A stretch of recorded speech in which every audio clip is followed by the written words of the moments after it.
Good afternoon. Good afternoon. Good afternoon.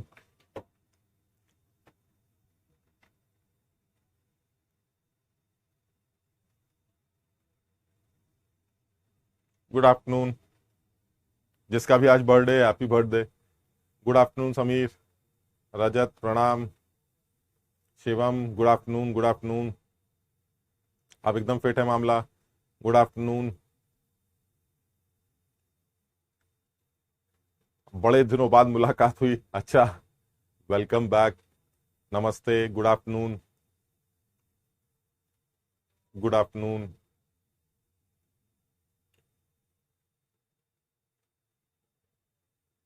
हाँ भाई, क्या कर रहे थे?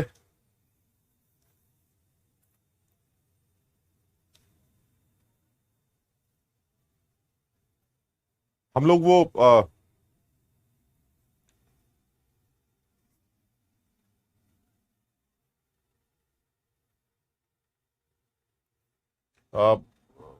वैंडरवॉल करेक्शंस के बारे में बात कर रहे थे और फिर वीरियल फॉर्म को डिस्कस किया था।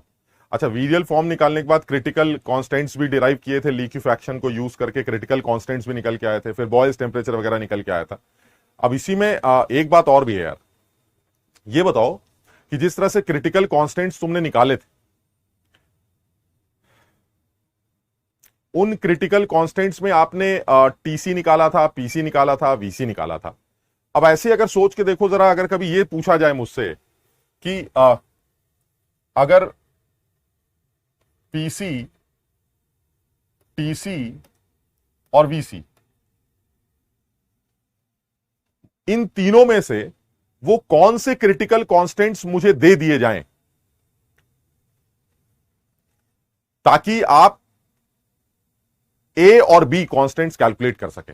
सोचो जरा भाई, मुझे पीसी की वैल्यू पता है, टीसी की वैल्यू पता है और वीसी की वैल्यू पता है। ठीक, पीसी की वैल्यू a/27b² और ए अब टीसी की वैल्यू कुछ 8a/br और वीसी की वैल्यू 3b। ये हमने सारे क्रिटिकल कांस्टेंट्स याद कर रखे हैं। ठीक, उन क्रिटिकल कांस्टेंट्स में से, इन तीनों में से वो कौन से क्रिटिकल कांस्टेंट, हाँ कल मैं केमिकल इक्विलिब्रियम शहजाद स्टार्ट करूंगा। ये चैप्टर आज खत्म कर देते हैं और फिर कल हम केमिकल इक्विलिब्रियम स्टार्ट करेंगे, और वो छोटा चैप्टर है, 3 क्लासेस के अंदर कोशिश करेंगे 3-4 क्लास में वो खत्म हो जाए, और फिर आयनिक इक्विलिब्रियम करेंगे और उसके बाद फिर थर्मो करेंगे, है ना। तो पहले यही खत्म करते हैं, तो आज इसको निपटाते हैं, इसको फटाफट जल्दी जल्दी करते हैं। वो कौन से क्रिटिकल कांस्टेंट्स हैं, जैसे पीसी है, टीसी है, वीसी है, तो इन तीनों क्रिटिकल कांस्टेंट्स में से आपको कौन से क्रिटिकल कांस्टेंट्स मैं दे दूं ताकि आप ए और बी की वैल्यू कैलकुलेट कर सके। सोचो जरा, जल्दी सोचो, थोड़ा सा अकल लगाओ, थोड़ा सा दिमाग लगाओ। कौन से दो ऐसे दे दिए जाएं? नहीं, वीसी से सिर्फ बी निकलेगा बेटा। एक बच्चा कह रहा है सर वीसी दे दीजिए, वीसी से सिर्फ बी निकलेगा, मुझे ए और बी दोनों निकालने हैं, तो ए और बी दोनों कांस्टेंट्स किन दो लोगों को यूज करके किया जाएगा, ये सोचते हैं। संडे को टेस्ट नहीं है तुम्हारा, तो सोचो, दिमाग लगाओ, कैसे दिमाग लगाया जाए। इन सारे क्रिटिकल कांस्टेंट्स की वैल्यूज तुम्हें याद है भाई? कोई मुझे बताएगा व्हाट इज पीसी? पीसी की वैल्यू क्या होती है, जरा जल्दी से बताओ, व्हाट इज पीसी? अगर क्रिटिकल प्रेशर की बात करें तो क्रिटिकल प्रेशर की वैल्यू क्या निकल के आएगी? कोई जल्दी से बताए, व्हाट इज पीसी?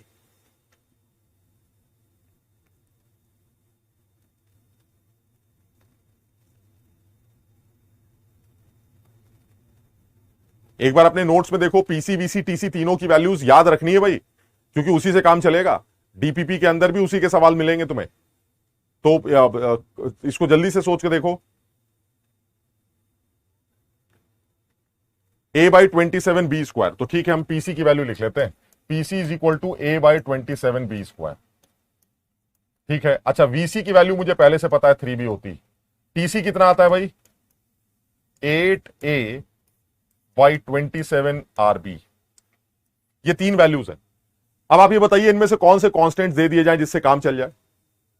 अरे भाई, क्या सोचकर क्या सवाल पूछ रहे हैं, बड़ा बेकार का सवाल है। बहुत सारे बच्चे बता भी रहे हैं, अरे सर कोई भी दो दे दीजिए ना, कोई भी 2 क्रिटिकल कांस्टेंट दे दीजिए, मेरा काम चल जाएगा। हाँ, बात भी सही है सर, कोई भी दे दीजिए, मेरा काम चल जाएगा। अगर मैं आपको पीसी वीसी दे देता हूं तो वीसी से बी आ जाएगा, बी की वैल्यू ऊपर पुट कर देना तो ए आ जाएगा, क्योंकि पीसी वीसी दोनों गिवन है। इसके अलावा और पीसी टीसी दे दूंगा तो भी सर दोनों को साथ खेल कूद करके ए और बी, यानी अल्टीमेटली आप मुझे इन दोनों में से कोई भी वैल्यूज दे दीजिए, दो क्रिटिकल कांस्टेंट्स की, मैं आपको ए और बी दोनों कैलकुलेट करके दिखा दूंगा। लेकिन ऐसा है नहीं, ऐसा है नहीं। तुम्हें मुझे यही तो बताना, मैं तुम्हें यह बताना चाह रहा हूं कि अगर तुम्हें तीनों क्रिटिकल कांस्टेंट्स पता हो, तीनों पता हो, और आपसे पूछा जाए find out A and B, तो यह आपका धर्म बनता है कि आप ए और बी कांस्टेंट्स की वैल्यूज पीसी और टीसी से कैलकुलेट करिएगा, आप वीसी को इंक्लूड मत करिएगा। इस बात का हमेशा ध्यान रखना। सर ये तो आप अजीब सी बात कर रहे हैं सर, वीसी से कैलकुलेट करना तो सबसे ज्यादा आसान है, क्योंकि वीसी से सबसे पहले बी आ जाएगा और बी को ऊपर पुट करके ए आ जाएगा, इसमें दिमाग क्या लगाना है? सर आप उल्टा काम करवा रहे हैं, उल्टा नहीं करवा रहे हैं। मैं तुमसे ए और बी की वैल्यूज कैलकुलेट करवा रहा हूं with the help of PC VC TC. That means in that case ignore VC to calculate B. First PC TC को यूज करके ही आपको ए और बी कॉन्स्टेंट्स कैलकुलेट करने। और ऐसा आप क्यों कह रहे हैं सर? ऐसा इसलिए कह रहा हूं क्योंकि पीसी और टीसी ये मैन्युअली मेजर नहीं किए जाते।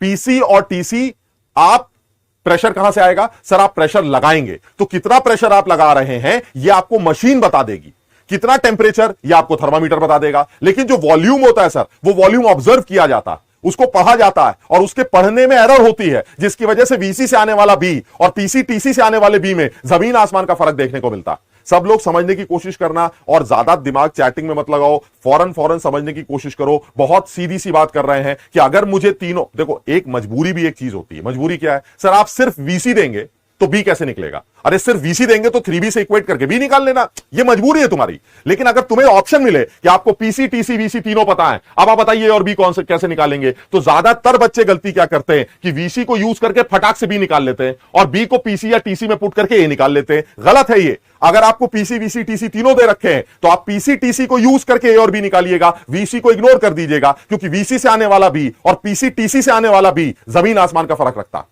उसका रीजन है VC is manually observe and that observation can be wrong, but PC and TC they are applied by machine, यानी प्रेशर एग्जैक्टली पता चलता, टेम्परेचर एग्जैक्टली नापा जाता। बट वीसी में हमेशा गड़बड़ होती, और वीसी में गड़बड़ होने से आपका बी गलत आता है और बी के गलत आने से आपका ए भी गलत निकल के आता। इसलिए इस बात को सीधे सीधे याद कर लेते हैं कि in case of PC TC VC, if they तीनों are given, then to calculate A and B we use PC and TC, we ignore VC. यहां तक सबको समझ में आ गया? आयुष वॉइस फट रही है। अरे वॉइस फटी हुई है यार, वॉइस वैसी फटी हुई है, वॉइस तो खराब ही होती है, थोड़ा सा समझ लो भाई। ऐश्वर्य कह रहा है सर ये तो स्कैम नहीं है यार, ये इंपॉर्टेंट इंफॉर्मेशन है जो तुम्हें दिया जा रहा है, आप बिल्कुल दिमाग लगा लीजिए। हाँ वो एक बात अलग है सर, आपकी मजबूरी ये है यार बेटा कि मुझे बी निकालना है और वीसी दे रखा है। अरे जब वीसी से बी निकालना है फिर क्या सोचना? अच्छा और सोच के बताओ, अगर मुझे ए और बी दोनों दे दिए जाएं, अगर मुझे ए और बी दोनों दे दिए जाएं, तो अब बताइए आप पीसी वीसी टीसी कैसे निकालेंगे?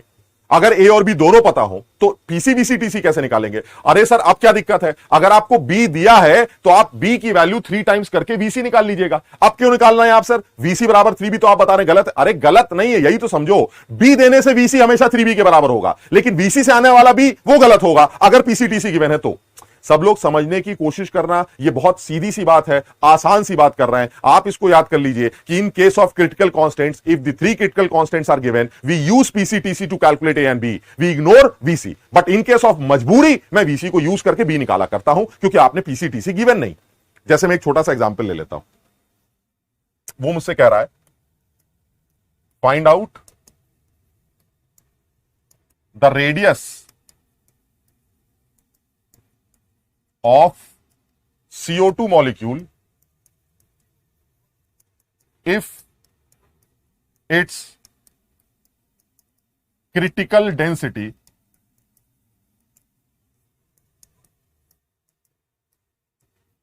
.44 ग्राम पर सीसी।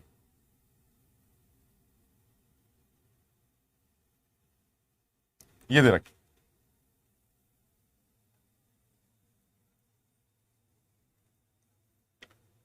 अब सही है ये। अब अगर आपने क्रिटिकल डेंसिटी दे रखी तो क्रिटिकल डेंसिटी से आप सबसे पहले क्रिटिकल वॉल्यूम निकालिए और फिर क्रिटिकल वॉल्यूम को यूज करके आप बी निकालिए और फिर बी से आप मॉलिक्यूल की रेडियस कैलकुलेट करिए, क्योंकि और कुछ है ही नहीं आपके पास। आपको क्रिटिकल डेंसिटी दे रखी है, तो आप क्रिटिकल वीसी के रास्ते से आगे जा सकते हैं बट वापस नहीं आ सकते। हां, बिल्कुल बात यही है। मतलब कहने का मतलब है आप वीसी से बी मत निकालिए, लेकिन बी से वीसी निकाल सकते हैं, बिकॉज बी जिसने दिया है वो तो सही दिया होगा ना, बी तो उसने सही कैलकुलेट की दिया है, और वीसी हमेशा 3b के बराबर होता है। तो अगर आप बी से वीसी निकालते हैं सब सही, लेकिन वीसी से बी निकालते हैं तो गलत है, अगर पीसीटीसी गिवन है तो। यानी इन केस ऑफ पीसीटीसी गिवन तो वीसी को यूज मत करिए, अगर नहीं गिवन है तो वीसी से बी निकाल लीजिएगा। और अगर बी गिवन है तो बी हमेशा 3b के बराबर हो, बी से हमेशा वीसी 3b से ही निकाला जाता है, यानी बी के बाद 3 से मल्टीप्लाई करके ही आप क्रिटिकल वॉल्यूम निकाल के लाएंगे। इसमें दिमाग लगाने की जरूरत नहीं, बिल्कुल सीधी सी बात। क्यों? वो ये कह रहा है कि find out the radius of CO2 molecule if it's critical density is 0.444। बड़ा आसान है, अगर क्रिटिकल डेंसिटी दे रखी है तो आप सबसे पहले मॉलिक्यूलर वेट से डिवाइड करके क्रिटिकल वॉल्यूम निकाल लीजिएगा। यानी मैं सबसे पहला स्टेप क्या फॉलो करूंगा, सबसे पहला स्टेप निकल के आएगा क्रिटिकल डेंसिटी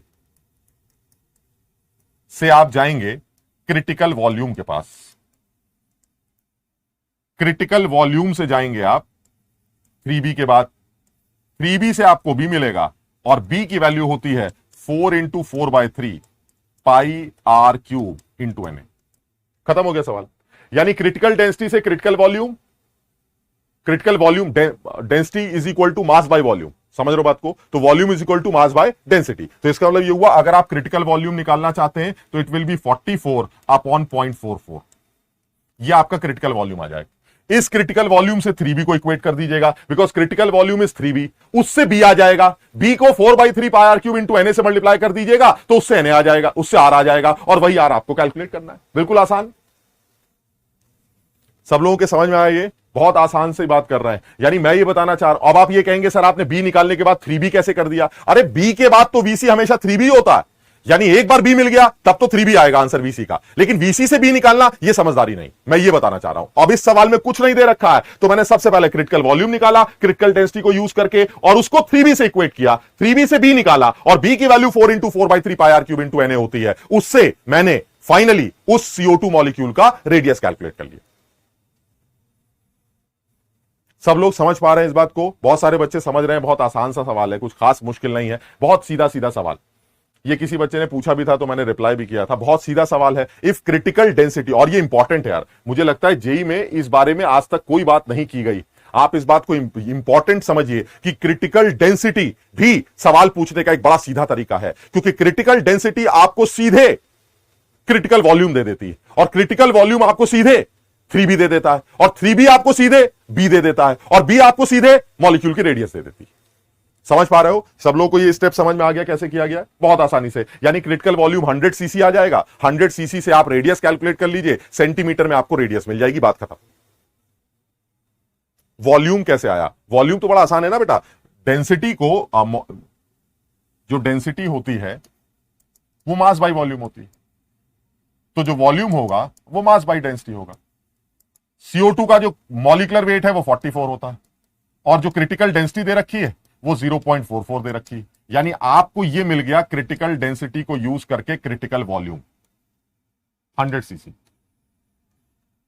और जैसे ही क्रिटिकल वॉल्यूम मिलेगा, आप क्रिटिकल वॉल्यूम को 3b से इक्वेट कर दीजिएगा, उससे आप b निकाल लाइएगा, और b को अपना 4 × 4/3 pi R cube into Na से रिलेट करके आप आसानी से रेडियस कैलकुलेट कर सकते हैं। समझ में आ गया?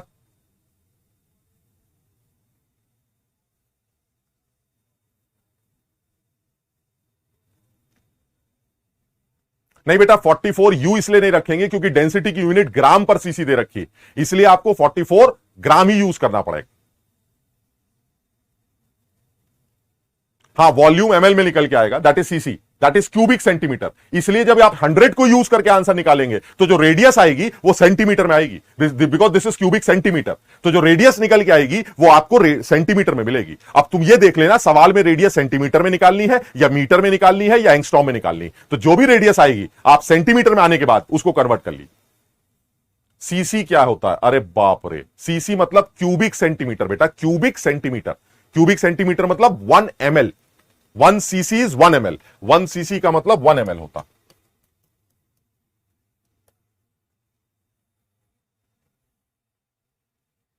हाँ सुकृति, आंसर गंदा ही आएगा इसका, मतलब पाई वाई का टर्म आएगा, एनए का टर्म आएगा, क्यूब रूट वगैरह वगैरह जो भी आएगा वो उल्टा सीधा आंसर आएगा। तुम कैलकुलेट मत करो भाई, तुम कैलकुलेट मत करो, उस टर्म को सिर्फ समझो कि आर की value in terms of pi NA कैसे निकाली गई, तो उसको पूरा सॉल्व नहीं करना है। 100/16 एनए ऐसे करके आंसर निकल के आएगा गंदा सा, उसको अंडर रूट के अंदर या क्यूब रूट के अंदर ही छोड़ दो बस।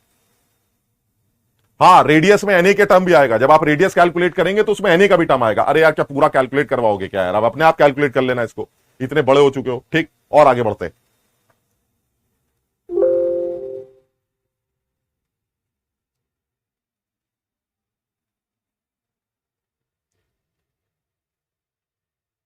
नेक्स्ट बात कर रहे हैं reduced equation of state.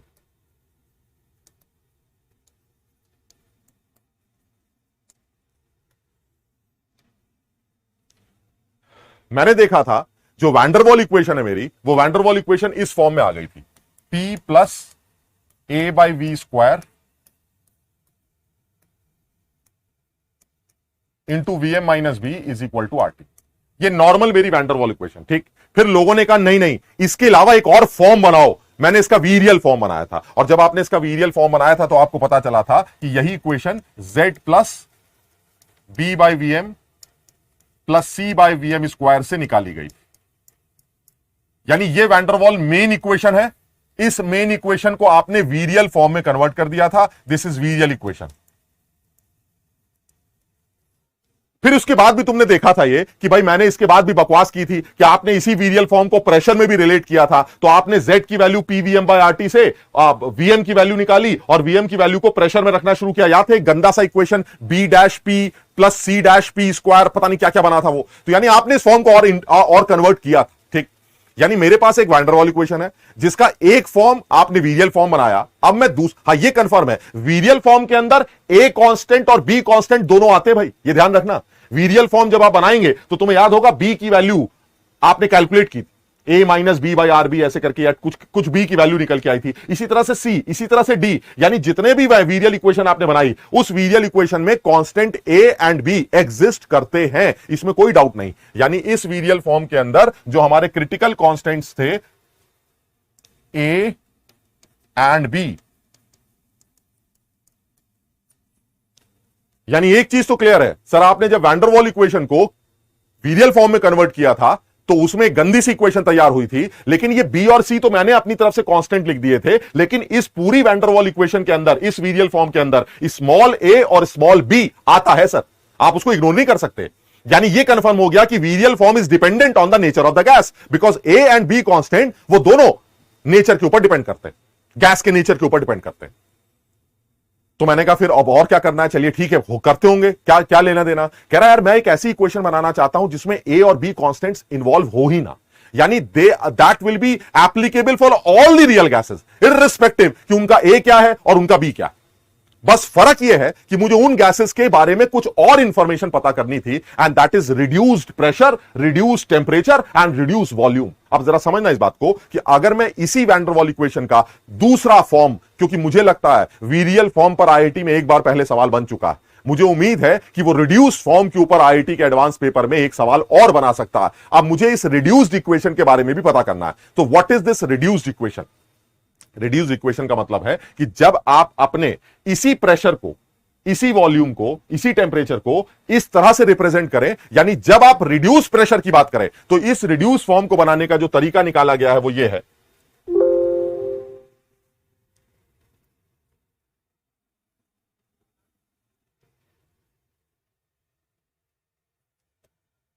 Reduced pressure, reduced volume, reduced temperature. Reduce pressure होगा when pressure with respect to critical pressure, यानी रिड्यूस प्रेशर या रिड्यूस वॉल्यूम और रिड्यूस टेंपरेचर का मतलब यह है कि pressure of the gas with respect to critical pressure. Similarly reduce volume का मतलब है volume of the gas with respect to critical volume, और रिड्यूस टेंपरेचर का मतलब है temperature of the gas with respect to critical temperature. यानी जब तुम गैस के प्रेशर, वॉल्यूम, टेंपरेचर को उसके क्रिटिकल प्रेशर, टेंपरेचर, वॉल्यूम के साथ रिलेट करोगे तो तुम्हें रिड्यूस प्रेशर, रिड्यूस वॉल्यूम और रिड्यूस टेंपरेचर देखने को मिलेगा। ये इंफॉर्मेशन है। यानी अगर कोई मुझसे पूछे कि व्हाट इज रिड्यूस्ड प्रेशर, तो आप बताइएगा reduced pressure is pressure of a gas with respect to critical pressure. यानी रिड्यूस्ड प्रेशर का मतलब है pressure of the gas, pressure of gas with respect to critical pressure. इसी तरह से रिड्यूस वॉल्यूम का मतलब है वॉल्यूम ऑफ अ गैस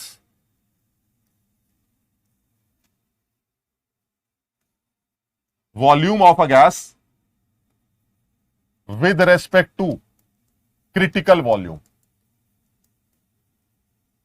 इसी तरह से रिड्यूस टेम्परेचर का मतलब है temperature of the gas with respect to critical temperature.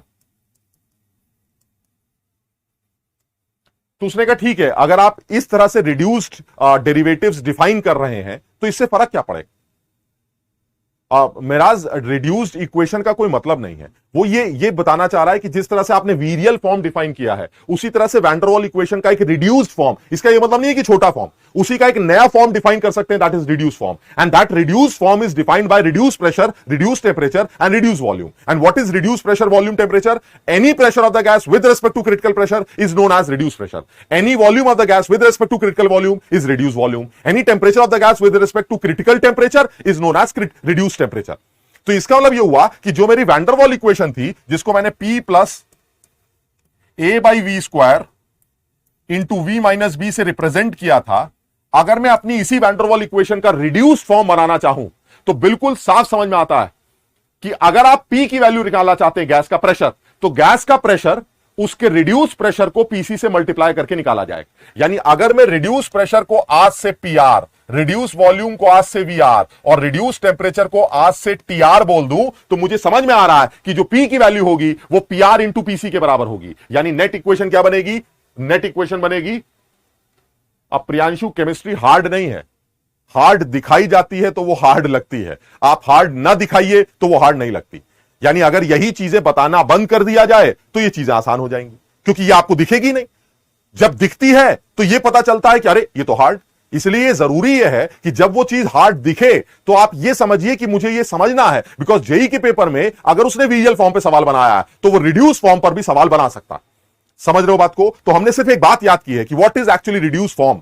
Reduce pressure, temperature, volume का क्या सिग्निफिकेंस है? तो any pressure with respect to critical pressure is reduce pressure. Any volume with respect to critical volume, reduce volume. Any temperature with respect to critical temperature is reduced temperature. तो इसका मतलब ये हुआ कि अगर मुझे P की वैल्यू रखनी है तो P की वैल्यू PR PC से निकाली जाएगी। यानी this will be PR and this will be PC. Plus A by VC का स्क्वायर क्या बन जाएगा? VC का स्क्वायर बन जाएगा VR VC का whole square. VR VC minus B is equal to R, T की जगह आ जाएगा TRTC। अब जरा सब लोग VC PC TC की वैल्यू पुट करो और पुट करके मुझे यह बताओ कि नेट इक्वेशन फाइनली क्या बनने वाली है इन terms of PR, VR and TR। जल्दी से सॉल्व करके बताओ भाई।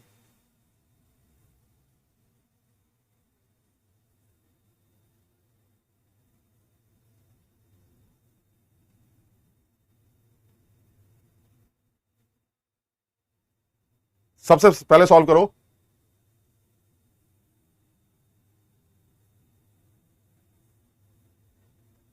सब लोग दिमाग लगाओ भाई। भाई देखो ये लास्ट का खेल है तो थोड़ा सा टफ चल रहा है ना, तो थोड़ा सा टफ है। अदरवाइज अब तुम्हें पता ही है रियल गैस तो वैसे भी सरदर्द होती है बच्चों के लिए। तो रियल गैस के बारे में काफी डिस्कशन किया हमने, लेकिन उसको खत्म इस तरह से नहीं करना चाह रहे कि कोई चीज छोड़ दे। तो मैं चाह रहा हूं रियल गैस के बारे में ये इंफॉर्मेशन भी पता होनी चाहिए कि अगर किसी वैन डर वाल इक्वेशन को वीरियल रूप दिया जा सकता है तो उसी वैन डर वाल इक्वेशन को रिड्यूस रूप भी दिया जा सकता है। सिर्फ फर्क इतना है कि रिड्यूस प्रेशर टेम्परेचर को मुझे पता होना चाहिए। अब आप इसको फटाफट सॉल्व करिए और मुझे बताइए ये पूरी इक्वेशन किस फॉर्म में निकल के आने वाली। इस पूरी इसको सॉल्व, यानी क्या करना है इसमें? सर इसमें PR VR TC की वैल्यू डालनी है। चलिए वैल्यू डाल दीजिए, अपने आप ही सॉल्व हो जाएगा। वैल्यू डाल देते हैं। सर ये आ जाएगा PR और PC की जगह आ जाएगा, अभी आपने बताया था A बाय 27B स्क्वायर, ये PC आ गया। प्लस A को A ही छोड़ देते हैं, नीचे आ जाएगा VR का स्क्वायर और VC की जगह आ जाएगा 3B। इधर बचेगा VR और VC की जगह आ जाएगा 3B माइनस B और इधर आ जाएगा R। TR को ऐसे ही छोड़ देते हैं और TC की जगह आ जाएगा 8A बाई 27 RB। R से R कैंसिल हो जाएगा। सॉल्व करो जरा इसको और सॉल्व करने के बाद एक रिड्यूस्ड फॉर्म बना के दिखाओ। डिवाइड में आएगा PC और VC। कैसे? P की वैल्यू निकालनी है ना, P, V और T की वैल्यू तो यहां पुट करोगे। P की वैल्यू, V की वैल्यू, T की वैल्यू। तो what is P? P is equal to PRPC। What is V? VRVC। What is T? TRTC। तो वो सारी वैल्यूज मैंने यहां पुट कर दी। पुट करने के बाद आप इसको सॉल्व करके देखो। TR is equal to T by C। हाँ बिल्कुल सही है।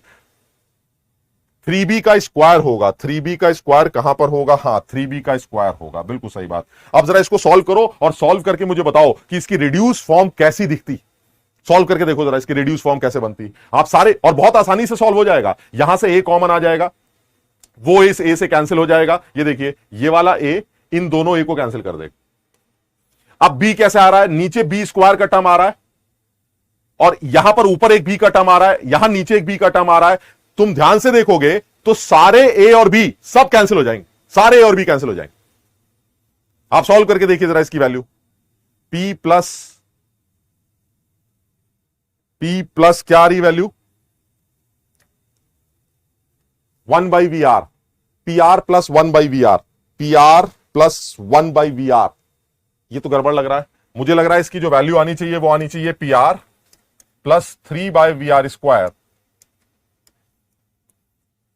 Into 3VR minus 1 is equal to 8TR। एक बार चेक करो इसको।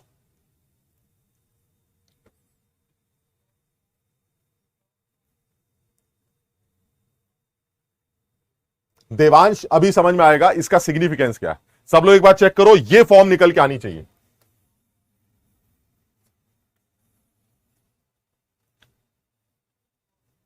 आर कैसे कैंसिल हुआ? अरे नीचे वाला आर ऊपर वाले आर को कैंसिल नहीं कर देगा। आर कैसे कैंसिल हुआ? अपनी कॉपी भी चेक करो, अपने आप समझ में आ जाएगा। हिमांशु यही आ रही है?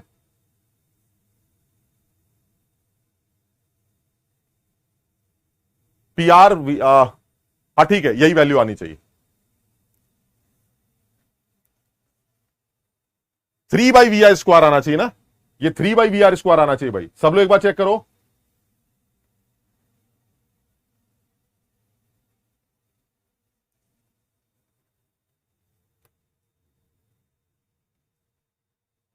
हाँ यही आ रही। ठीक, अब यहां अगर ये आ रही है तो इससे फायदा क्या है? आप देखिए इसके नीचे कितनी इंपॉर्टेंट पॉइंट आ रहा है। This reduced form is independent of the nature of the gas। यानी गैस कोई भी हो, अगर मुझे उसके रिड्यूस प्रेशर, टेम्परेचर, वॉल्यूम पता है तो मुझे हर गैस के लिए यही इक्वेशन यूज करनी है, मुझे ए और बी की जरूरत नहीं पड़ेगी। ये इसका सिग्निफिकेंस। और मुझे ऐसा लगता है कि जेई के पेपर में इसका यूज करेगा वो सिर्फ इतनी इंफॉर्मेशन देकर कि reduced pressure is this and reduced temperature is this and reduced volume is this. अब आप बताइए वैन डर वाल इक्वेशन की नई शक्ल देखने को कैसे मिलेगी? तो आप इस बात को याद करके जाएंगे कि रिड्यूस प्रेशर, वॉल्यूम, टेम्परेचर को कैसे डिफाइन किया जाता है और उस वैन डर वाल इक्वेशन की नई शक्ल जो कि इंडिपेंडेंट होती है ए और बी कांस्टेंट से, उसकी नई शक्ल PR plus 3 by VR square into 3VR minus 1 is equal to 8TR से निकाली जाती है। सब लोग इसको समझने की कोशिश करो।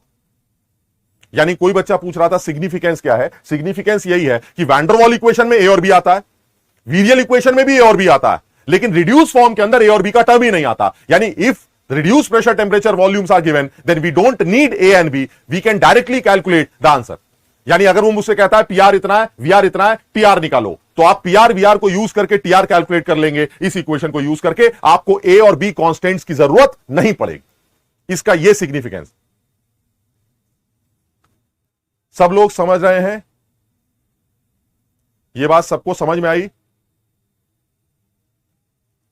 हर्षुल कह रहा है आज तो कुछ समझ में नहीं आ रहा। हर्षुल आज ही तो थोड़ा सा मुश्किल हुआ है ये, और मुश्किल भी क्या है यार, समझ में सिर्फ इसलिए नहीं आ रहा है क्योंकि आप इस बात को याद नहीं कर रहे हैं कि जो रिड्यूस प्रेशर होता है वो पी बाई पीसी होता है।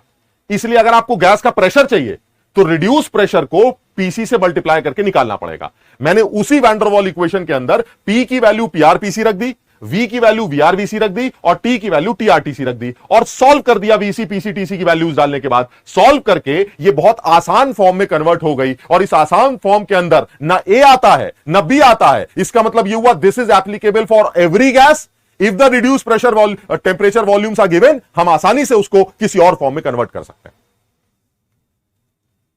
समझ में आया ये भाई सबको? क्लियर है ये सबको? अपनी कॉपी पे नोट करोगे तो समझ में आएगा, नोट नहीं करोगे और मेरा कॉपी बोर्ड देखते रहोगे तो समझ में नहीं आएगा, क्योंकि मैं तो बोर्ड पे सारी चीजें लिख ही नहीं रहा हूं, मैं तो ऐसे सॉल्व कर रहा हूं। मैंने कहा भैया ऐसे सॉल्व कर लो, ये आंसर आ जाएगा। मुझे ये आंसर याद है, मैंने याद कर लिया, खत्म। लेकिन तुम अपनी कॉपी पे एक बार सॉल्व करोगे तो बहुत आसानी से दिखाई दे रहा है। यहां पर बी कैंसिल हो जाएगा, ये वाला बी, ये वाला बी, ये दोनों स्क्वायर पहले तो एक बी से कैंसिल होंगे यहां वाले, और फिर एक बी से कैंसिल होंगे नीचे वाले, सब कैंसिल हो जाएगा। सब कुछ कैंसिल होने के बाद ना ए आएगा ना बी आएगा, आपकी इक्वेशन बनेगी ये, और इस इक्वेशन में ना ए है ना बी है। So that means this is applicable irrespective of the nature of the gas, this is applicable for each and every gas. So if reduce pressure volume are given we can easily calculate reduce temperature. समझो, अब तुम सोचो अगर मान लो मैं तुमसे कहूं कि रिड्यूस टेम्परेचर कैलकुलेट करके दिखाओ, ठीक, तो तुम कहोगे सर रिड्यूस टेम्परेचर का मतलब है टी बाई टीसी। सर आपको टीसी देना पड़ेगा, और टीसी के लिए क्या चाहिए सर? ए और बी चाहिए, वो मैं दूंगा नहीं, तो आप टीआर कैसे निकालेंगे? आप मुझे रिड्यूस प्रेशर और वॉल्यूम दोनों दे दीजिए, मैं टीआर कैलकुलेट कर लूंगा, मुझे ए और बी की जरूरत नहीं। आर कैसे कैंसिल होगा? एक बच्चा तो आर के पीछे पड़ा हुआ है, अरे ये वाला आर इस आर से कैंसिल नहीं होगा, ये दोनों आर एक दूसरे को कैंसिल नहीं कर देंगे, ये कैंसिल हो जाएगा।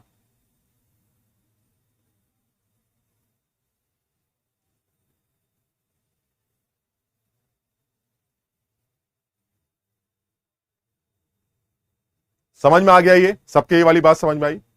आगे बढ़े अब। तो यहां तक का मुझे इस बारे में, इस रियल गैस के बारे में पूरी इंफॉर्मेशन होनी चाहिए। किसी से भी रिलेटेड सवाल पूछेगा तो हम आंसर दे सकते हैं, हमें बड़ा आसान लगता है, कुछ मुश्किल नहीं है। एक बार थोड़ा सा मेहनत करेंगे, इन चीजों को अपने डेटाबेस में डालना है बस। तुमने पहले नहीं पढ़ रखा है तो तुम्हें अपने डेटाबेस में डालना है, और ऐसा कुछ मुश्किल कमाल नहीं किया मैंने सिर्फ तुम्हें एक बात याद करने के लिए बोली है कि reduce pressure is pressure of the gas with respect to critical pressure, reduced volume is volume of the gas with respect to critical volume, and reduced temperature is temperature of the gas with respect to critical temperature।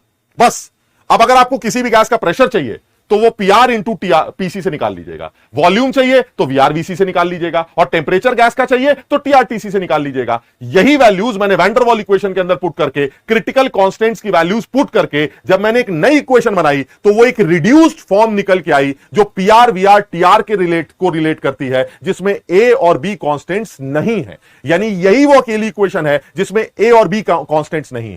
Van der वाल equation में भी ए और be constant आते हैं, वीरियल form के अंदर भी ए और बी कांस्टेंट्स आते हैं, यानी ए और बी के बिना आप कुछ नहीं कर सकते। यहां आप ए और बी के बिना सब कुछ कैलकुलेट कर सकते हैं। समझो,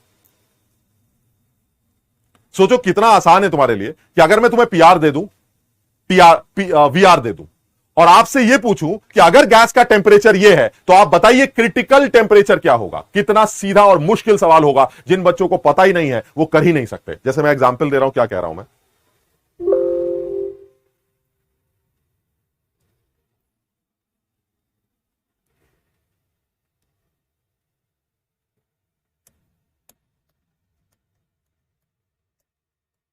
PR and VR are given. The temperature of the gas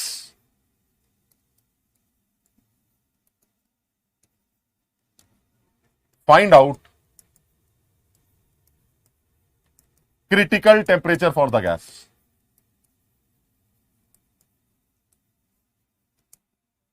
कितना बढ़िया एडवांस लेवल का एक बड़ा खूबसूरत सा सवाल बन जाएगा, जिसको पता ही नहीं है तो कुछ समझ में नहीं आएगा। कैसे करें, कैसे सॉल्व करें? बहुत आसान है सर। आपने पीआर वीआर दे रखे हैं, मैं अभी अपनी इक्वेशन लगाता हूं। कौन सी इक्वेशन सर? रिड्यूस फॉर्म वाली। अगर रिड्यूस प्रेशर और रिड्यूस वॉल्यूम पता है तो सर मैं रिड्यूस टेम्परेचर भी कैलकुलेट कर लूंगा। कहां से आएगा सर? इक्वेशन बनी थी PR plus 3/VR² into 3VR -1 is equal to 8TR। Sir ये इक्वेशन बने। अब बताइए सर, PR आपने दे रखा है, सर आपने VR भी दे रखा है, ये दोनों पता है। सर मैं TR निकाल लाऊंगा। जब TR आ जाएगा तो TR को T/TC रख दूंगा, और गैस का टेम्परेचर आपने पहले ही दे रखा है, ये देखिए, यानी ये जो टेम्परेचर है वो यहां पुट कर दूंगा तो मुझे TC मिल जाएगा। कुछ समझ पाए? सबके समझ में आया?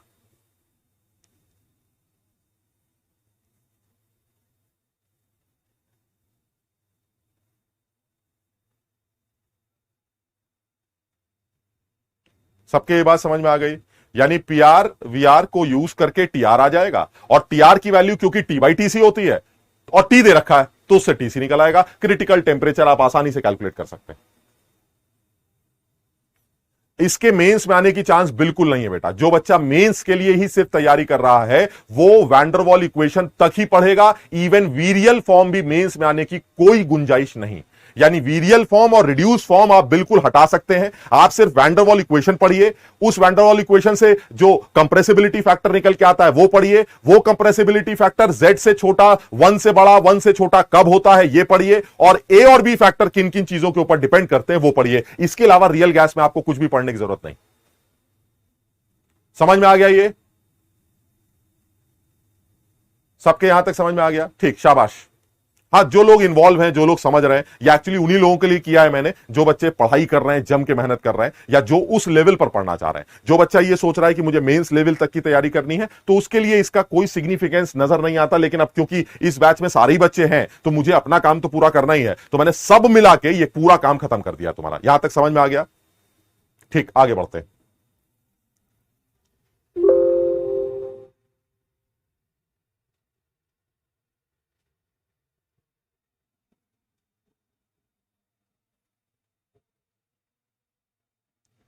अब मैं बात कर रहा हूं Maxwell distribution of molecular speeds की। इसमें तो बिल्कुल डिटेल में हमें जाना ही नहीं है यार, ये किसी भी लेवल पर डिटेल में जाने का टॉपिक ही नहीं है, बिकॉज ये एक अलग ही कॉन्सेप्ट है जो प्रोबेबिलिटी को बेस बनाकर बनाया गया। ठीक, ये कहना क्या चाह रहे हैं कि जो हमारा सैंपल होता है, ठीक, उस सैंपल में बहुत सारे मॉलिक्यूल्स होते हैं गैस के। ये डिस्ट्रीब्यूशन ये बताता है कि उस सैंपल के अंदर 0 से लेके इनफाइनाइट स्पीड तक एग्जिस्ट करने वाले मॉलिक्यूल्स सारे ही होते हैं। यानी आपको 0 स्पीड भी मिल जाएगी, 0 मतलब समझ रहे हो, बहुत कम स्पीड भी मिल जाएगी, और बहुत हाई स्पीड भी मॉलिक्यूल्स की मिल जाएगी। यानी जब आप मॉलिक्यूलर स्पीड्स को का एक फंक्शन डिफाइन करते हैं और उसके बाद मैक्सवेल डिस्ट्रीब्यूशन स्पीड कर्व बनाते हैं तो पता यह चलता है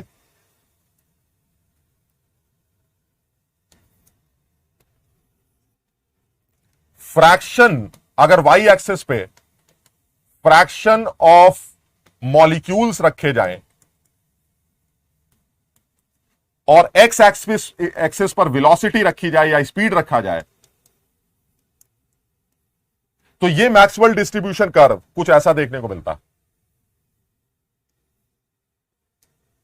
अच्छा, इस कर्व का भी कुछ सिग्निफिकेंस है, मैं अभी इस बारे में बात करूंगा। यानी ये कहना चाह रहे हैं कि किसी भी पर्टिकुलर स्पीड को बिलोंग करने वालों का जो फ्रैक्शन है, ये देखिए, इस पर्टिकुलर स्पीड को बिलोंग करने वालों का फ्रैक्शन ये, इस पर्टिकुलर स्पीड को बिलोंग करने वालों का फ्रैक्शन ये, इस पर्टिकुलर स्पीड को बिलोंग करने वालों का फ्रैक्शन ये, और एक ऐसी स्पीड है जिसको बिलोंग करने वालों का फ्रैक्शन सबसे ज्यादा है।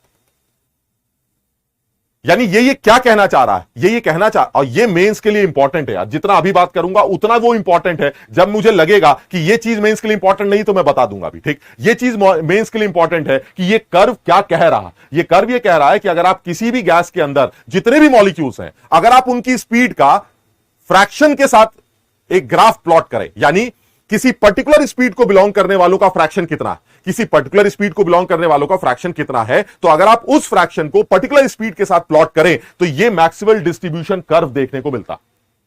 यह कर्व जैसा बनाया है ऐसा क्यों होता है यह अभी मैं तुम्हें बताऊंगा, लेकिन जैसा बनाया है वो यह कहता है कि भाई साहब, इस कर्व के अंदर एक चीज तो क्लियर कि यह जो कर्व बनाया जा रहा है, इस कर्व में वो मॉलिक्यूल्स के जो नंबर हैं, जो फ्रैक्शन है, जो कम स्पीड को बिलोंग करते हैं और जो बहुत ज्यादा वेलोसिटी को बिलोंग करते हैं, सर वो फ्रैक्शन बहुत कम नजर आ रहा है मुझे, बहुत कम नजर आ रहा है। क्यों? क्योंकि देख के ऐसा लग रहा है कि बहुत कम वेलोसिटी वाले लोग कौन कौन से होंगे? सर बहुत कम वेलोसिटी वाले ये वेलोसिटी है ना, ये वेलोसिटी, बहुत कम वेलोसिटी वाले ये, और बहुत ज्यादा वेलोसिटी वाले ये वाले लोग। अब आप देखिए जरा, बहुत कम वेलोसिटी वाले लोगों का फ्रैक्शन कितना है और बहुत ज्यादा वेलोसिटी वालों का फ्रैक्शन कितना है? सर बहुत कम वेलोसिटी वालों का फ्रैक्शन मुझे काफी कम दिखाई देता है, ये देखिए। और बहुत ज्यादा वेलोसिटी को बिलोंग करने वालों का भी फ्रैक्शन मुझे काफी कम दिखाई देता है, ये देखिए आप। यानी कहना यह चाह रहा है कि ये जो फ्रैक्शन है, ये फ्रैक्शन लोअर स्पीड और बहुत हाई स्पीड के मॉलिक्यूल्स का बहुत कम है। इससे क्या पता चल रहा है? ये मैक्सवेल डिस्ट्रीब्यूशन ये बताता है कि किसी भी कंटेनर के अंदर किसी पर्टिकुलर टेंपरेचर पर अगर कोई गैस रखी गई है तो उस गैस के अंदर जितने भी मॉलिक्यूल्स हैं उनकी जो भी स्पीड्स हैं, जो 0 से लेकर इनफाइनाइट तक वेरी करती हैं, उन स्पीड्स में जो लोअर स्पीड के फ्रैक्शंस वाले लोग हैं, लोअर स्पीड को बिलोंग करने वालों का जो फ्रैक्शन है वो कम है, और जो बहुत हाई स्पीड को बिलोंग करने वालों का फ्रैक्शन है वो भी कम है। लेकिन मीडियम स्पीड को बिलोंग करने वालों का फ्रैक्शन काफी ज्यादा दिखाई देता है। यानी इस पर्टिकुलर स्पीड को, जिसको आप मीडियम स्पीड बोल सकते हैं, इस मीडियम स्पीड को बिलोंग करने वालों का फ्रैक्शन ये काफी ज्यादा दिखाई देता है। ये देखिए आप, ये बड़ा फ्रैक्शन आ रहा है।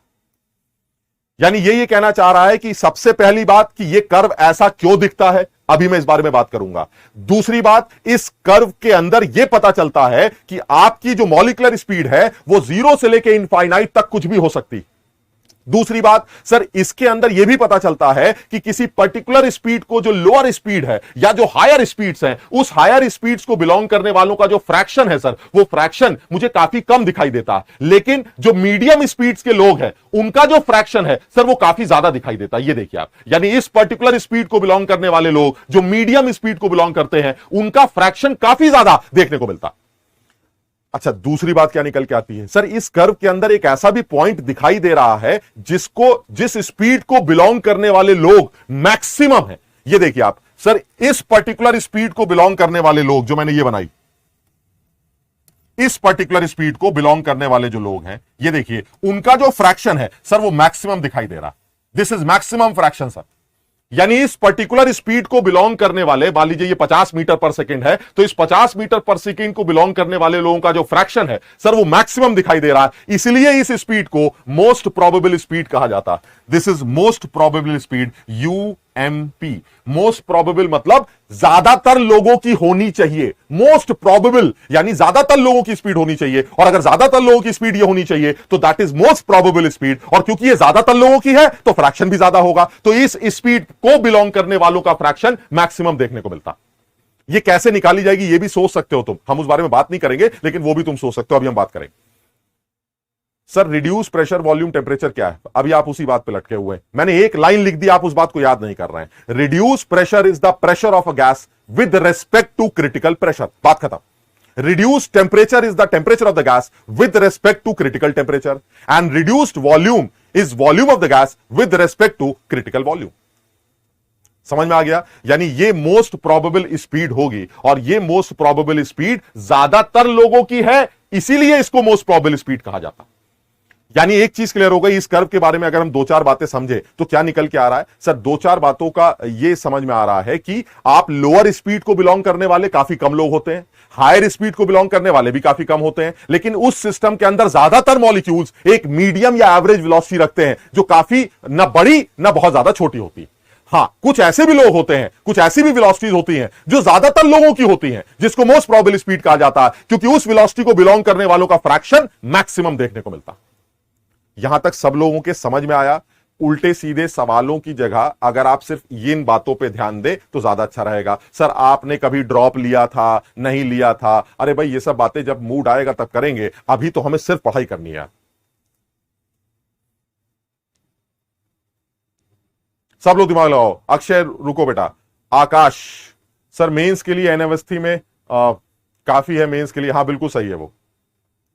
Surendra Maxwell, Siddharth sir repeat कर दो, सिद्धार्थ रिपीट कर दो, बताइए। फ्रैक्शन ऑफ मॉलिक्यूल्स मतलब, फ्रैक्शन ऑफ मॉलिक्यूल्स का मतलब क्या होता है बताइए? यानी फ्रैक्शन मतलब अगर मॉलिक्यूल हमारे 100 हैं तो अगर 100 लोगों में से 2 लोग ऐसे हैं जिसकी स्पीड पर्टिकुलर स्पीड है 20 मीटर पर सेकेंड, तो 20 को बिलोंग करने वालों का फ्रैक्शन होगा 2/100। अरे भाई, जितने हैं डिवाइडेड बाई टोटल, वही तो फ्रैक्शन होता है। यानी किसी भी पर्टिकुलर स्पीड को बिलोंग करने वालों का फ्रैक्शन वाई एक्सिस पे, और इस एक्स एक्सिस पर आपने वेलोसिटी लोकेट कर रखी है। यह कर्व एक पर्टिकुलर टेंपरेचर पर प्लॉट किया गया। अब वो ये कह रहा है कि सर ये बताइए कि अगर मैं इस गैस का, जिस गैस के लिए कर्व बनाया गया है, अगर मैं इस गैस का टेंपरेचर इंक्रीज कर दूं तो क्या हो। तो सबसे पहली बात ये निकल के आ रही है कि ये जितनी वेलोसिटीज मैंने यहां लिखी है, एक वेलोसिटी लिखी है मैंने मोस्ट प्रोबेबल स्पीड, एक वेलोसिटी में लिखूंगा अभी और, दैट इज आरएमएस स्पीड, जिसको रूट मीन स्क्वायर स्पीड कहा जाता है, और एक वेलोसिटी में लिखूंगा एवरेज स्पीड। यानी मुझे 3 स्पीड्स को डिफाइन करना था। This is most probable speed, this is you average, average, और ये जो स्पीड, जो सबसे ज्यादा स्पीड निकल के आती है, दिस इज यू आरएमएस। ये 3 स्पीड्स मुझे डिफाइन करनी है, और इन तीनों स्पीड्स का जो फॉर्मूला है वो है U RMS is equal to root 3RT/m, या फिर रूट 3KT/m। अगर मैं यू मोस्ट प्रोबेबल की बात करूं तो most probable speed root 2RT/m निकल के आएगी, या फिर रूट 2KT/m निकल के आएगी। अगर मैं यू एवरेज की बात करूं तो जो एवरेज स्पीड निकल के आएगी वो 8RT/m से निकाली जाएगी, और अगर मैं इसको अलग तरह से लिखूं तो ये 8KT/m छोटा m से निकाला जाएगा। What is capital M and small m? Capital M and small m की वैल्यू है, capital M is the molecular weight and small m is the weight of one molecule. के मेरा बोल्ट्जमैन कांस्टेंट, जिसकी value R/Na होती है।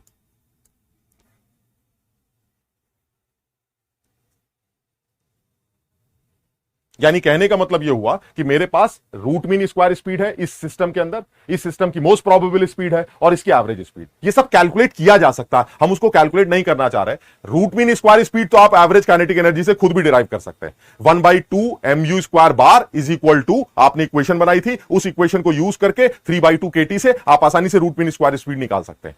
जो most probable speed है या जो एवरेज स्पीड है, मोस्ट प्रोबेबल स्पीड भी आप निकाल सकते हैं, मैं अभी आपको बताऊंगा। आप एवरेज स्पीड भी कैलकुलेट कर सकते हैं, मतलब समझ रहे हो, एडवांस लेवल पर अगर वो पूछे कि कैलकुलेशन कैसे की जाएगी तो हम इनको कैलकुलेट कर सकते हैं, मैं अभी बताता हूं। लेकिन अभी के लिए इंपॉर्टेंट नहीं, इंपॉर्टेंट क्या है कि सर ये कर्व, पहली बात ऐसा दिखता क्यों है, मैं अभी बताता हूं इस बात को। दूसरा, अगर मान लेते हैं किसी पर्टिकुलर टेंपरेचर पर ये ऐसा दिखता है तो इसका सिग्निफिकेंस, इस कर्व के बारे में आप क्या इंटरप्रेट करते हैं। तो कर्व के बारे में मैंने 2-3 बातें इंटरप्रेट की हैं। वो ये है कि लोअर स्पीड्स पर फ्रैक्शन कम है लोगों का, हायर स्पीड्स के लोगों का फ्रैक्शन भी कम है, ज्यादातर लोग मीडियम वेलोसिटी एक्वायर करते हैं। लेकिन कुछ ऐसे भी होते हैं जो ज्यादातर मॉलिक्यूल्स की स्पीड होती है, जिसको आप मोस्ट प्रोबेबल स्पीड कहते हैं, वो उसका फ्रैक्शन सबसे ज्यादा होता है। यहां तक बात आ गई।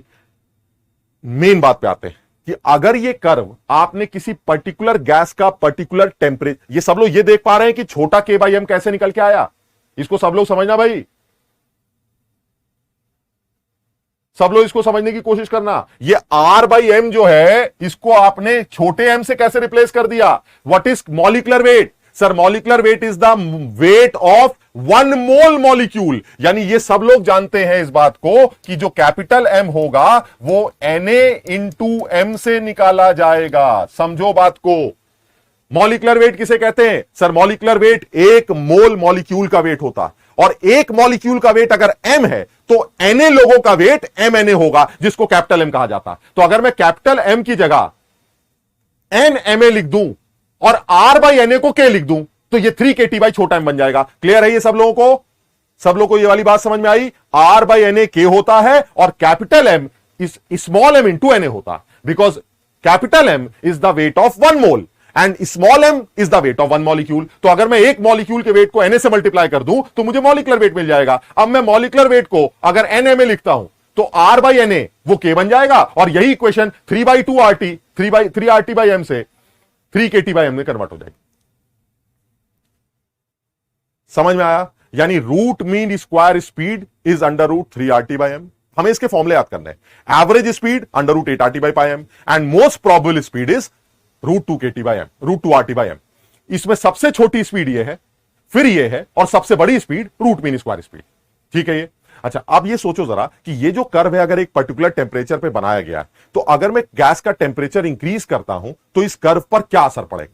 सबसे पहले इस बात को ध्यान रखना, the area under the curve is always unity for a particular gas.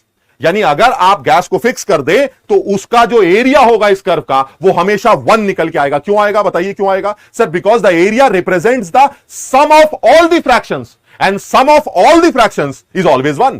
किसी भी फ्रैक्शंस का सम लिया जाए तो फ्रैक्शंस का सम हमेशा क्या निकल के आता है? 1। So area under the curve will be unity. That means अगर आप गैस के मॉलिक्यूल्स को कांस्टेंट रख रहे हैं तो आप कुछ भी कर लीजिए, इस कर्व का एरिया हमेशा 1 निकल के आए। तो मैंने कहा ठीक है, अगर एरिया इसका 1 निकल के आएगा तो इससे फर्क क्या पड़ेगा? फर्क यह पड़ेगा कि आप जब यह काम अलग टेम्परेचर पर करेंगे तो आपको इसका अंतर समझ में आएगा। जैसे अगर किसी गैस को फिक्स कर दिया जाए और उसका यह मैक्सवेल डिस्ट्रीब्यूशन कर्व बनाया जाए, तो यह कर्व सपोज मैं बता रहा हूं गैस इज ए, एक ए गैस को मैंने फिक्स कर दिया और ये जो कर्व बनाया जा रहा है ये T1 टेम्परेचर पे प्लॉट किया जा रहा है। अब अगर मैं गैस का टेम्परेचर T1 से T2 कर दूं तो उस पर क्या असर पड़े? बहुत ऑब्वियस है। अगर आप गैस का टेम्परेचर T1 से T2 करेंगे तो इस कर्व, तुम बताओ जरा स्पीड्स पर क्या फर्क पड़ेगा? बताओ जरा। स्पीड, टेम्परेचर का जो टर्म है वो स्पीड में ऊपर आता है या नीचे आता है? सर सब में ऊपर आता है। यानी जितनी भी स्पीड्स है, मोस्ट प्रोबेबल, एवरेज, RMS, वो सब बढ़ जाएंगी। यानी अगर आपकी शुरू में मोस्ट प्रोबेबल स्पीड ये थी, ये मोस्ट प्रोबेबल स्पीड, और इस टेम्परेचर पर यह आपकी एवरेज स्पीड और यह आपकी √m² स्पीड, इस यानी this is U most probable, this is U average and this is U RMS। यानी इस पर्टिकुलर टेम्परेचर पर अगर यह कर्व है तो जैसे ही आप गैस का टेम्परेचर बढ़ाएंगे आपकी सारी स्पीड इंक्रीज कर जाएंगी, और जब आपकी सारी स्पीड से इंक्रीज कर जाएंगी तो यह कर्व आगे की तरफ शिफ्ट होगा। क्यों? क्योंकि उसका पीक आगे शिफ्ट हो जाएगा। लेकिन अगर पीक आगे शिफ्ट हो गया तो एरिया को 1 लाने के लिए यह कर्व और फ्लैट हो जाएगा। समझो, यानी अगर आप गैस का टेम्परेचर इंक्रीज करते हैं तो यह कर्व कुछ ऐसा देखने को मिलेगा। अगर आप गैस का टेम्परेचर और इंक्रीज करते हैं तो कर्व कुछ ऐसा देखने को मिलेगा। यानी on increasing the temperature, this is T2 and this is T3, so ultimately T1 is less than T2 is less than T3. Why? Because now the new most probable speeds are changing. The new most probable speed will be this, average speed will be this, and RMS speed will be this. The new most probable speed will be increased. This is this. समझो, क्योंकि हमारे जितनी भी speeds हैं they all are directly proportional to temperature. आप देखिए URMS T ऊपर आता है, एवरेज T ऊपर आता है, मोस्ट प्रोबेबल T ऊपर आता है। तो जैसे आप टेम्परेचर बढ़ाएंगे ये सारी स्पीड्स आगे शिफ्ट हो जाएंगी, बिकॉज ये स्पीड इंक्रीज करेंगे। तो जैसे अगली मोस्ट प्रोबेबल ये आ जाएगी और उसकी अगली मोस्ट प्रोबेबल ये आ जाएगी। यानी टेम्परेचर के इंक्रीज करने से सारी स्पीड्स आगे शिफ्ट हो जाएंगी। यानी कर्व को फ्लैट होना पड़ेगा क्योंकि एरिया उसको 1 चाहिए। सब लोग इस बात को समझ पा रहे हैं? यानी area under the curve is always constant. ठीक, तो अगर आपने अपनी पीक को आगे शिफ्ट किया तो एरिया कांस्टेंट रखने के लिए, पीक तो नीचे आ गया, पीक अगर नीचे आ गया तो एरिया को कांस्टेंट रखने के लिए आपको अपना कर्व आगे की तरफ शिफ्ट करना पड़ेगा। यानी कहने का मतलब यह हुआ कि जब आप टेम्परेचर इंक्रीज करते हैं तो यह कर्व का पीक नीचे और यह थोड़ा सा फ्लैट होना स्टार्ट कर देता। समझो, और अकल लगाते हैं। आप देखिए किसी पर्टिकुलर टेम्परेचर पर, मान लीजिए कोई भी एक पर्टिकुलर टेम्परेचर ले लें, किसी पर्टिकुलर टेम्परेचर पर अगर किसी रिएक्शन की, किसी मॉलिक्यूल्स की जो एक्टिवेशन एनर्जी है, अगर वो ये दे रखी, सपोज ये एक्टिवेशन एनर्जी, ठीक, किसी पुराने वाले टेम्परेचर की बात कर लेते हैं, यानी इस पर्टिकुलर टेम्परेचर पर जो एक्टिवेशन एनर्जी है, उस एक्टिवेशन एनर्जी की बारे में बात करें तो जो मॉलिक्यूल्स उस एक्टिवेशन एनर्जी से ज्यादा वाले हैं वो कौन से हैं? वो ये वाले। लेकिन जब तुम टेम्परेचर इंक्रीज कर देते हो तो वही मॉलिक्यूल्स अब ये बन जाते हैं, उनका नंबर बढ़ जाता है, और आप टेम्परेचर और इंक्रीज कर देते हैं तो उनका नंबर और बढ़ जाता। समझो, यानी मैं बताना क्या चाह रहा हूं कि आप जिस पर्टिकुलर टेम्परेचर पर हैं उस टेम्परेचर पर वो मॉलिक्यूल्स जिनकी एक्टिवेशन एनर्जी एक पर्टिकुलर वैल्यू के बराबर या उससे ज्यादा है वो कम, जैसे ही आप टेम्परेचर इंक्रीज करते हैं तो वो फ्रैक्शन मॉलिक्यूल्स का इंक्रीज कर जाता है, और टेम्परेचर इंक्रीज करते हैं फ्रैक्शन और इंक्रीज कर जाता है। इसीलिए तो कहा जाता है रिएक्शन का रेट टेम्परेचर बढ़ाने से बढ़ जाता है। सब लोग समझने की कोशिश करो, ये बहुत इंपॉर्टेंट और मुश्किल बात कर रहा हूं मैं, आप समझिए। यानी सीधी सीधी बात क्या है? सीधी बात यह है कि सर कर्व ऐसा बनता है, चलिए मान लिया सर कर्व ऐसा बनता है, ठीक। दूसरी बात, जब आप टेम्परेचर बढ़ाएंगे तो क्या होगा? जब आप टेम्परेचर बढ़ाएंगे तो मेरी सारी वेलोसिटीज आगे की तरफ शिफ्ट होने लगेंगी, because all these velocities they depend on temperature, ठीक। फिर क्या होगा सर? जब वो आगे की तरफ शिफ्ट होंगी तो इनका पीक नीचे आएगा, कर्व को फ्लैट होना पड़ेगा। चलिए कर्व फ्लैट होता चला जाएगा, यानी इस कर्व को देखकर मैं अंदाजा लगा सकता हूं कि सबसे बड़ा टेम्परेचर T3 होगा और सबसे छोटा टेम्परेचर गैस ए का वो T1 होगा। चलिए ठीक है। फिर आपने ये एक्टिवेशन एनर्जी वाली क्या बात बताई? एक्टिवेशन एनर्जी वाली बात यह है कि किसी पर्टिकुलर टेम्परेचर को बिलोंग करने वाले, मान लीजिए कोई पर्टिकुलर टेम्परेचर T1 पर, ये पहला वाला कर्व T1 पर है, तो T1 टेम्परेचर पर इस एक्टिवेशन एनर्जी के बराबर या उससे ज्यादा जो मॉलिक्यूल्स, ज्यादा एनर्जी वाले मॉलिक्यूल्स है, उनका फ्रैक्शन काफी कम। इसको मैं अलग से समझाता हूं एक बार।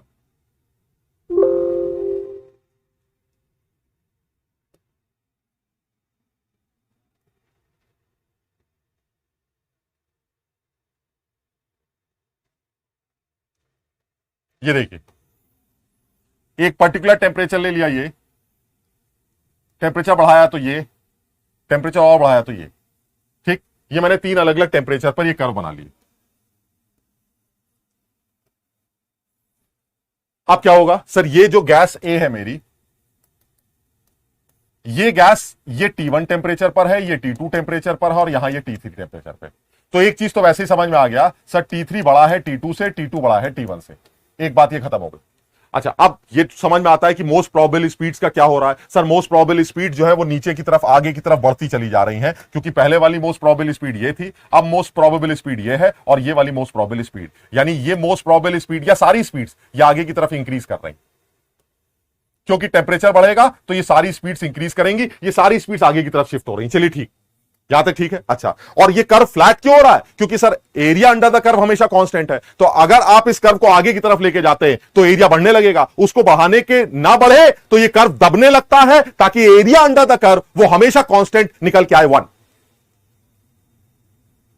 सब लोग ये समझ में आ रही है? अब आते हैं एक्टिवेशन एनर्जी के बारे में। एक्टिवेशन एनर्जी का क्या मतलब है? एक्टिवेशन एनर्जी वो एनर्जी है जो मॉलिक्यूल्स के पास, कुछ लोगों के पास होती है और कुछ लोगों के पास नहीं होती, इसलिए प्रोडक्ट बनाने के लिए आपको सिस्टम को एक्टिवेट करना पड़ता। ठीक, तो अगर मैं किसी एक पर्टिकुलर टेम्परेचर की बात करूं, T1 टेम्परेचर पर अगर मॉलिक्यूल्स की एक्टिवेशन एनर्जी जो कि वेरी कर रही होगी, क्योंकि उनकी स्पीड वेरी करती, तो पर्टिकुलर एनर्जी को या उससे ज्यादा एनर्जी को बिलोंग करने वाले मॉलिक्यूल्स का जो फ्रैक्शन है वो मान लीजिए यहां से निकाला जा रहा है। सपोज किसी रिएक्शन के लिए जो एक्टिवेशन एनर्जी है वो इतनी, दिस इज EA।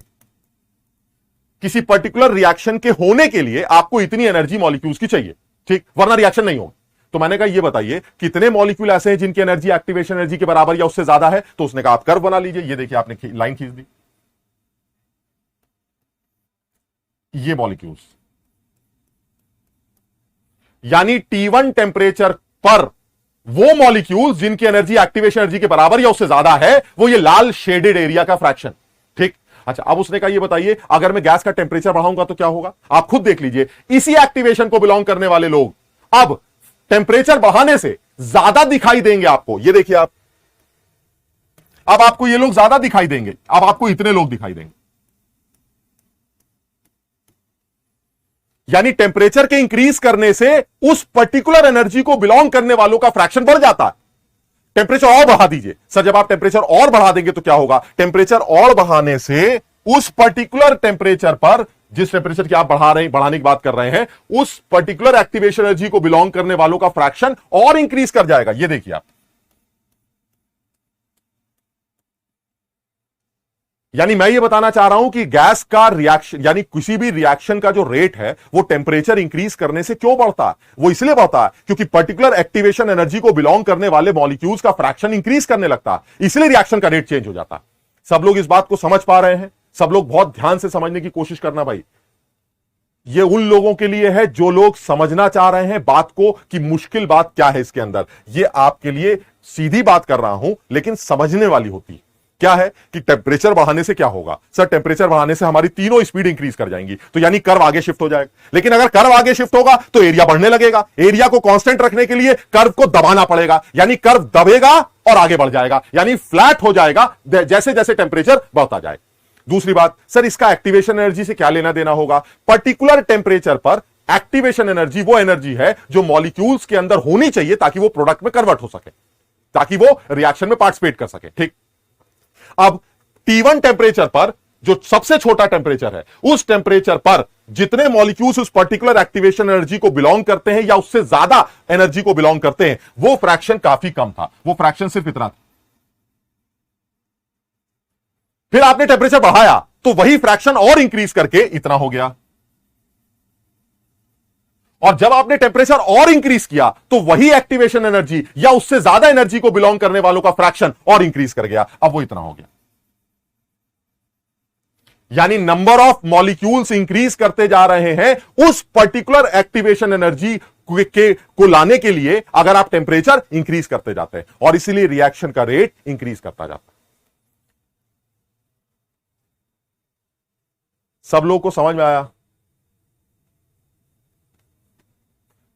मोहित कह रहा है कि अगर आप टेम्परेचर बढ़ाते जाएं तो ग्राफ एक्स के पैरेलल हो जाएगा क्या? मोहित पता नहीं अब इस सवाल का मैं क्या जवाब दूं, लेकिन मुझे जितना पता है वो ये बता रहा हूं कि अगर आप टेम्परेचर इंक्रीज करेंगे तो ये कर्व फ्लैटन फ्लैटन फ्लैटन होता चला जाएगा, इसमें कोई शक नहीं।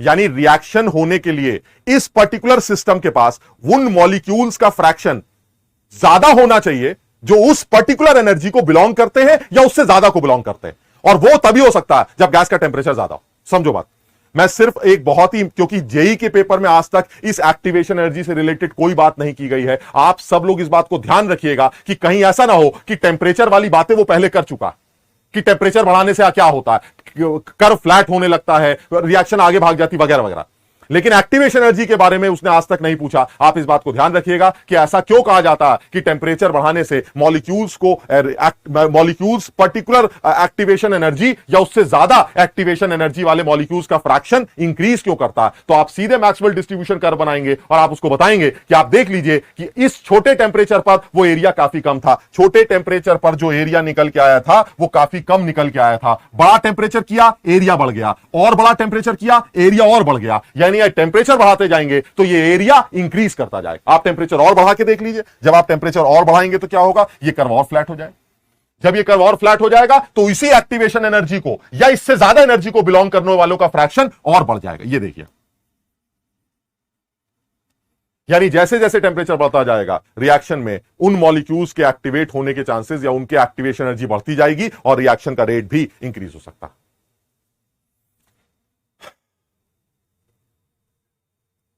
सब लोग समझ पा रहे हैं? अपूर्व, दिमाग धूना हो गया। अच्छा, ए क्या होता है पता नहीं यार। अनिमेश क्रिस्टल क्लियर है, शाबाश बेटा। ये उन्हीं लोगों से बातचीत चल रही है जिनको ये बात समझ में आनी चाहिए।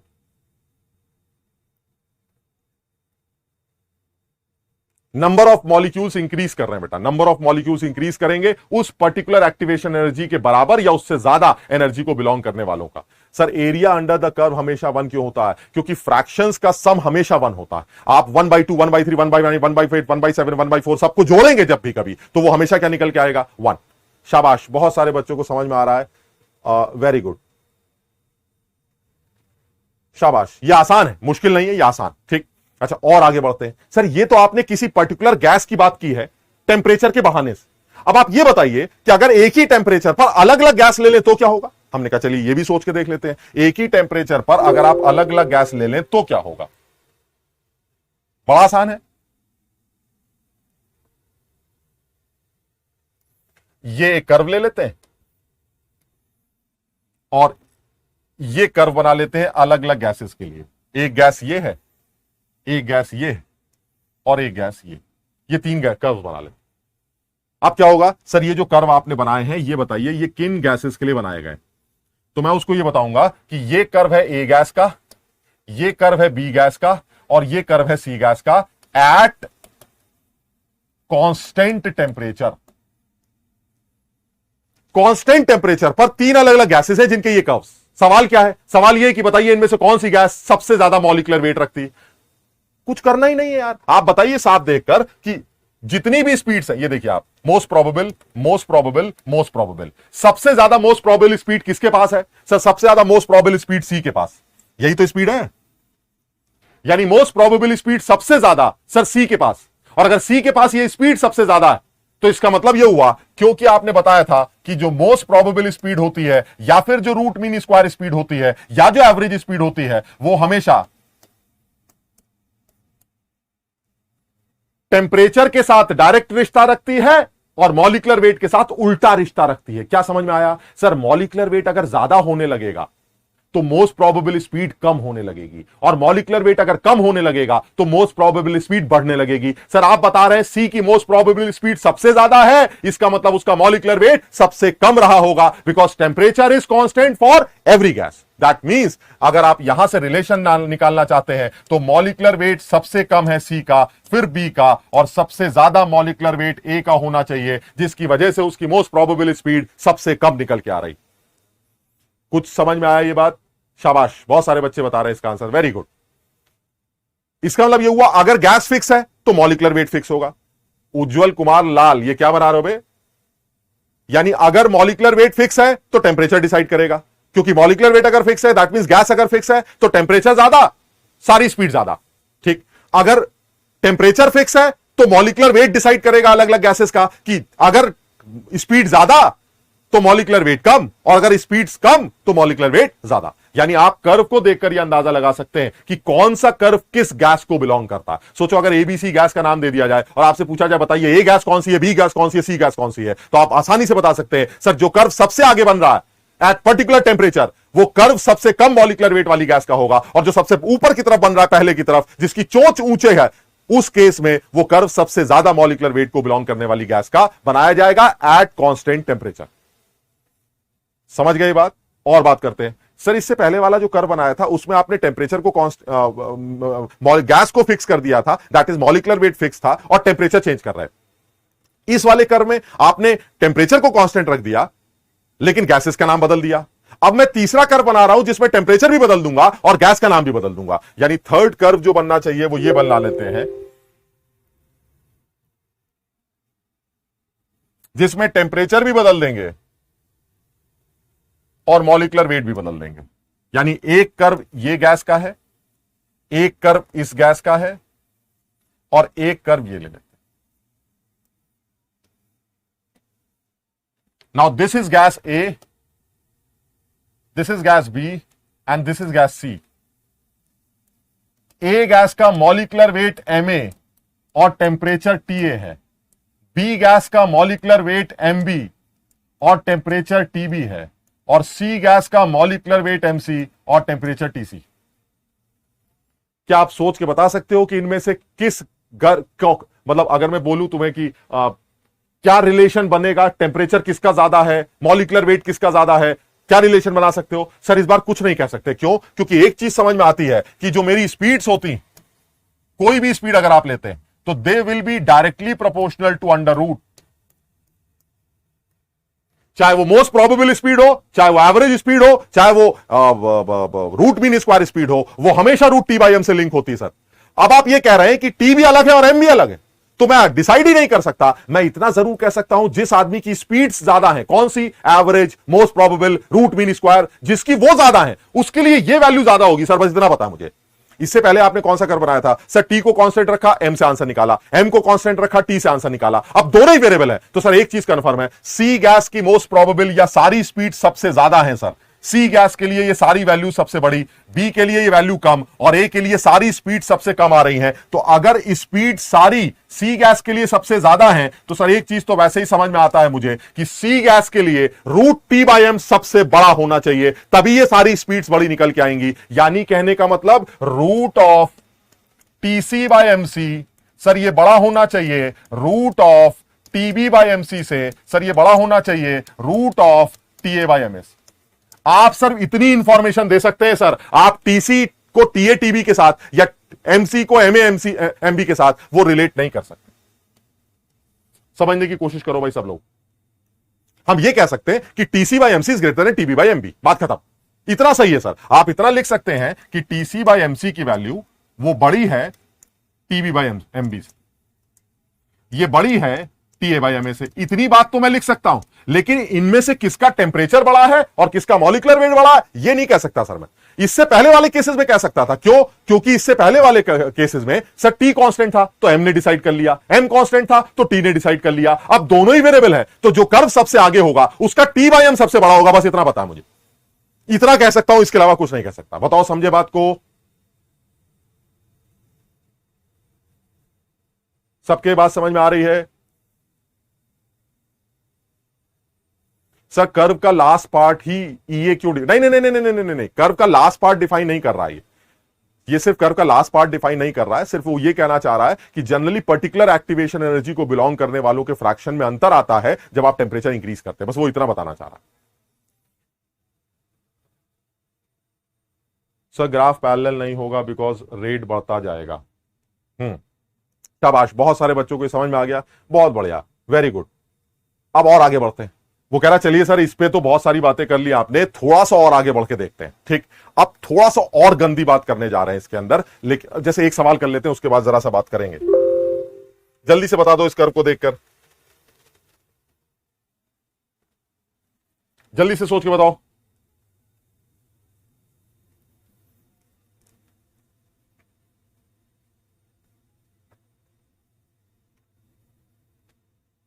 प्रीति, मिली इक्विवेलेंट्स क्या होते हैं? प्रीति कैसी बातें कर रहे हो बेटा? अब इस टाइम पर मिली इक्विवेलेंट्स क्या होते हैं ये बताना तो अजीब सा लगेगा।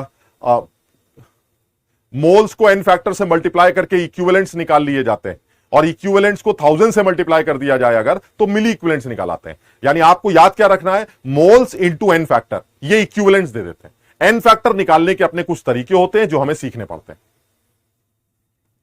नहीं केशव, फिर TC is greater than TB is greater than TA होगा, ये कैसे कह सकते हैं आप? भाई एमसी एमबी और एमए भी तो डिसाइड करेंगे ना। आप इतना कह सकते हैं TC by MC is greater than MB by MC, पता नहीं क्या समझ लो ना, TC by MC is greater than TB by MB, इतना कह सकते हैं आप, इसके अलावा कुछ नहीं कह सकते।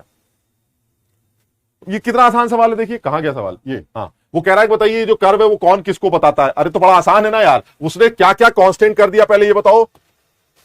सर उसने कहा है 300 केल्विन, बस बात खत्म हो गई sir. Now temperature is constant and if temperature is constant then the deciding factor will be only molecular wait.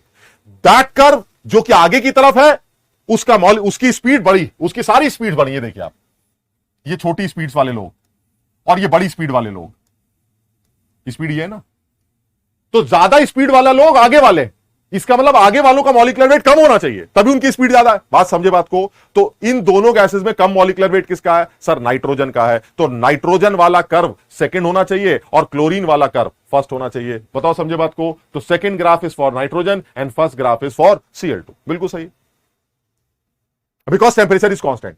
अगर टेम्परेचर कांस्टेंट ना होता तो आप सिर्फ इतना लिख सकते थे, सर जिस गैस के लिए T/M रेशो बड़ा होगा वो आगे वाला कर्व होगा, और जिसके लिए T/M छोटा होगा सर वो पीछे वाला कर्व होगा। मुझे नहीं पता किसका T/M बड़ा है किसका T/M छोटा।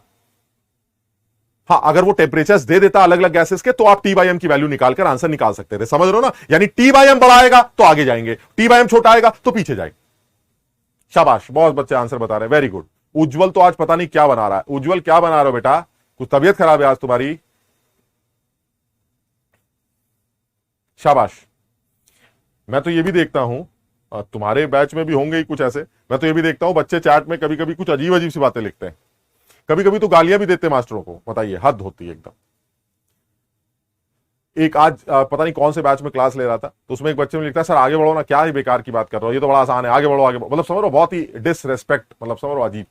कुछ ऐसे भी बच्चे होते हैं, हालांकि ऐसा होना नहीं चाहिए।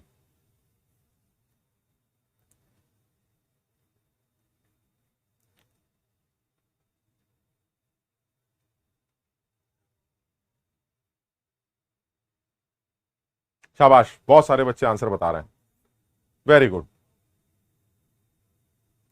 PV curve for critical temperature, बेटा PV curve for critical temperature, this is the curve for a real gas, because critical temperature पर गैस तो रियल ही नेचर रखती है। तो अगर आप क्रिटिकल टेम्परेचर पर कर्व बनाना चाहते हैं तो क्रिटिकल टेम्परेचर पर जो गैस का कर्व बनेगा कोई आइडियल कर्व थोड़ी ना बन जाएगा, क्रिटिकल टेम्परेचर पर भी वही सवाल वही बनेगा। यानी क्या बनेगा? क्रिटिकल टेम्परेचर पर जो कर्व बनना चाहिए पीवी कर्व, वैसे ही निकल के आएगा जैसे बनता है। जैसे जो रियल गैस होती है, क्रिटिकल टेम्परेचर पर कोई गैस आइडियल थोड़ी ना बन जाती है, रियल ही होती है। और रियल कर्व तुमने पढ़ा है कि जेड का जो कर्व बनता है वी के साथ या पी के साथ, वो कुछ ऐसा देखने को मिलता। नीतीश कह रहा है सर हम लोग ऐसे नहीं हैं। हाँ नीतीश, मैं मानता हूं इस बात को। कुछ लोग कह रहे हैं सर ऐसे लोग ऊपर वाले बनाता भी है, और कुछ लोग ऐसे जो होते हैं वो इस तरह की हरकत करते हैं। हाँ पता है तुम लोग ऐसा नहीं करते, लेकिन ठीक, उनका जीवन है सर, बिल्कुल सही है।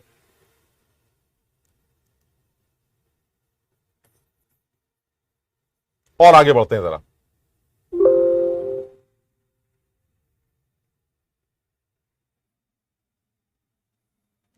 मैं देखो अब थोड़ी सी जरा 2 मिनट की बात और करनी है मुझे। क्या है इसमें, वो ये कहना चाह रहा है कि सर ये बताइए कि ये जो आपने जो कर्व बनाया था वो है क्या एक्चुअली।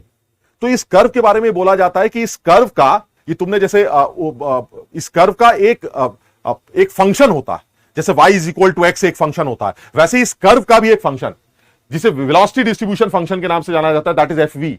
तो ये जो एफ वी है, जब आप उसको वेलोसिटी के साथ प्लॉट करते हैं तो वो मैक्सवेल डिस्ट्रीब्यूशन कर्व दे देता है। वो जो एफ वी है वो ऐसा होता है, इतना गंदा। आप समझिए, आपसे कभी भी ये इक्वेशन ना पूछी जाएगी ना लिखने के लिए कहा जाएगा, लेकिन वो लिखकर सवाल पूछ सकता है, ये समझ लीजिए आप। यानी ये इक्वेशन वो देगा आपको याद करने की जरूरत नहीं। ठीक, जैसे तुमने पढ़ा होगा कौन सी वो था हमारा, अब एटॉमिक स्ट्रक्चर के अंदर जो हमारे श्रोडिंगर वेव इक्वेशन होती है, जो अलग अलग ऑर्बिटल्स की जो वेव फंक्शंस होते हैं, उनको याद करने की जरूरत नहीं, वो भी तो प्रोबेबिलिटी से ही निकाले जाते हैं। तुम देखो कुछ कुछ एक जैसे नहीं लगते तुम्हें, ये भी प्रोबेबिलिटी से निकाला जाए। यानी कहना ये चाह रहा है वो कि ये जो हमारा वॉल्यूम डिस्ट्रीब्यूशन फंक्शन है, उस फंक्शन को इस तरह से डिफाइन किया जाता है। This is the volume distribution function, यानी पर्टिकुलर टेम्परेचर पर गैस की स्पीड्स को डिफाइन किया जा रहा है इस तरह से। ठीक है, अच्छा अब वो ये कह रहा है, इसको तुम जरा इस कर्व को बहुत ध्यान से देखो। अभी मैंने तुम्हें क्या बताया था कि मेरा कर्व जो बनता है वो वैसा क्यों बनता है, वो ये डिस्ट्रीब्यूशन, ये फंक्शन बताएगा आपको। देखिए जरा इस फंक्शन में आप ध्यान से देखिए, तो शुरू में आपको सी स्क्वायर का टर्म नजर आ रहा है, ये देखिए आप,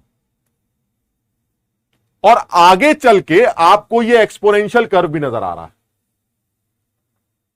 यानी मैं ये बताना चाह रहा हूं कि इस कर्व के अंदर पैराबोलिक नेचर भी होना चाहिए। अगर आप एफ सी का सी के साथ कर्व बनाएंगे तो आपको एक पैराबोलिक नेचर भी मिलेगा और आपको एक एक्सपोनेंट भी मिलेगा, जैसे हाइपरबोला टाइप का होता है, यानी लंबा से आराम से खींचने वाला। यानी साफ समझ में आता है कि जब आप इस कर्व को प्लॉट करते हैं तो इस कर्व के अंदर आपको ये कर्व ऐसा देखने को क्यों मिलता है, उसका रीजन यही है कि इस कर्व में ये जो एरिया निकल के आता है शुरू वाला हिस्सा, ये क्योंकि ये दोनों का मल्टीप्लिकेशन है, parabolic function and this exponent function, यानी पैराबोलिक फंक्शन और एक्सपोनेंट फंक्शन का अगर ये मल्टीप्लिकेशन है तो इस कर्व के अंदर वो पैराबोलिक नेचर भी और वो एक्सपोनेंट नेचर भी नजर आता है। यानी ये जो शुरू का कर्व है कुछ ऐसा दिखाई देता है और बाद में ये जो एक्सपोनेंट नेचर है वो कुछ ऐसा दिखाई देता है। और इसलिए कहा जाता है कि एवरेज स्पीड जो होती है हमारी, वो हमेशा मोस्ट प्रोबेबल स्पीड के आगे ही होती है। यानी एवरेज स्पीड हमेशा इस पीक से हमेशा आगे निकल के आएगी। क्यों?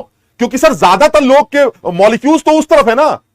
मेरी बात समझ लो कि नहीं क्या कह रहा हूं, मतलब मैं ये कह रहा हूं ज्यादातर लोगों की स्पीड तो इस पॉइंट के इधर ही है, कम मॉलिक्यूलर स्पीड उस तरफ है, तो जो एवरेज स्पीड आएगी उसका जो वैल्यू आएगा वो हमेशा उस तरफ शिफ्ट करेगा। यानी एवरेज स्पीड हमेशा यहां देखने को मिलेगी। सब लोग समझ पा रहे हैं? This is average, you average, and this is most probable. यानी मैं ये कहना चाह रहा हूं कि मोस्ट प्रोबेबल स्पीड का मतलब वो पीक हो गया। ठीक, उस पीक से आगे की तरफ आपकी एवरेज वेलोसिटी क्यों है, उसका फॉर्मूला भी मेरे पास है, मैं वहां से भी निकाल सकता हूं। लेकिन अगर कोई ऐसे ही पूछे कि what is the significance of average speed is greater than most probable speed, तो आप बताइएगा significance is the curve is, जैसे जैसे आप आगे बढ़ते हैं वैसे वैसे कर्व फ्लैट होता। फ्लैट होने का मतलब बहुत सारी स्पीड्स को बिलोंग करने वाले लोग यहां हैं, ना कि यहां वाले कम है और यहां वाले ज्यादा है। तो एवरेज किस तरफ आएगा, राइट साइड में या लेफ्ट साइड में? Sir average right side shift होगा। इसलिए एवरेज स्पीड हमेशा मोस्ट प्रोबेबल स्पीड से या उस पीक से हमेशा आगे की तरफ होती। समझ पाए इस वाले बात को? सब लोगों को यह बात समझ में आ रहा है? इसी टाइप की चीज आपने श्रोडिंगर इक्वेशन के अंदर भी देखी थी, हम उस बारे में बात नहीं कर रहे हैं। यानी और वो तुमने देखा था, वो फंक्शन भी कुछ ऐसे नहीं लगते, इसी टाइप के बनते थे। कुछ देखा है तुमने बना के? सब लोगों ने पढ़ा होगा सर ऐसे ऐसे करके। ये वही चीज है जो यहां पर करने को बात कर रहा है। यानी प्रोबेबिलिटी डिस्ट्रीब्यूशन ये कहता है कि आप उस मॉलिक्यूलर स्पीड्स का जो फंक्शन डिफाइन करता, यानी इस वेलोसिटी डिस्ट्रीब्यूशन का जो फंक्शन है हमारा, वो ये है, वो बड़ा सा फंक्शन। ये फंक्शन डिसाइड करता है कि एवरेज स्पीड क्या आएगी, मोस्ट प्रोबेबल स्पीड क्या आएगी, और रूट मीन स्क्वायर क्या स्पीड क्या निकल के आएगी। तुम जरा दिमाग लगाना, मैं एक सवाल देता हूं, तुम अपने आप समझना। मान लो मुझे ये इक्वेशन याद है, सबसे पहले तो सारे बच्चे ये इक्वेशन नोट कर ले, सबसे पहले इसको नोट करो क्योंकि ये बार बार आ जाएगा। सब लोग इस इक्वेशन को नोट कर ले। This is y and this is x। ये c मेरा x हो गया और ये y हो गया, तो y और x का बीच में एक कर्व खींचा गया है, and this fc is equal to 4 pi into m by 2 pi R T raise to power 3/2 into C square into E raise to power minus M C square by 2 R T. आप ये पूरी equation note कर लीजिए पहले, सब लोग इसको note कर ले भाई। ये कह रहा आपकी बोली मेरठ वालों जैसी है। मैं बिल्कुल मेरठ को बिलोंग नहीं करता, मैं लखनऊ का रहने वाला हूं, लेकिन बोली हो सकता है खराब या अच्छी हो, पता नहीं मेरठ वालों की बोली कैसे होती है।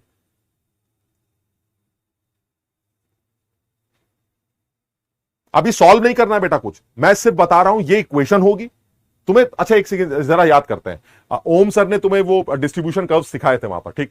उन्होंने कभी भी किसी डिस्ट्रीब्यूशन कर्व का फंक्शन तुमको कहा था कि निकाल के दिखाओ, कि 2p का फंक्शन निकालो, 3p का फंक्शन निकालो, 3s का फंक्शन निकालो ना।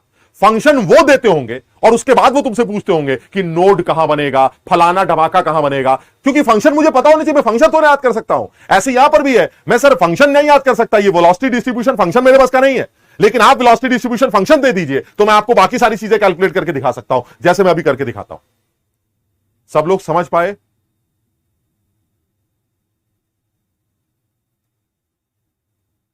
सब लोगों को ये बात समझ में आई? सब लोग समझ लो, बहुत आसान, ठीक है। अच्छा अब काम करते हैं। वो कह रहा चलिए हमने ये सारा फंक्शन नोट कर लिया, अब बताइए करना क्या करना, देखिए क्या।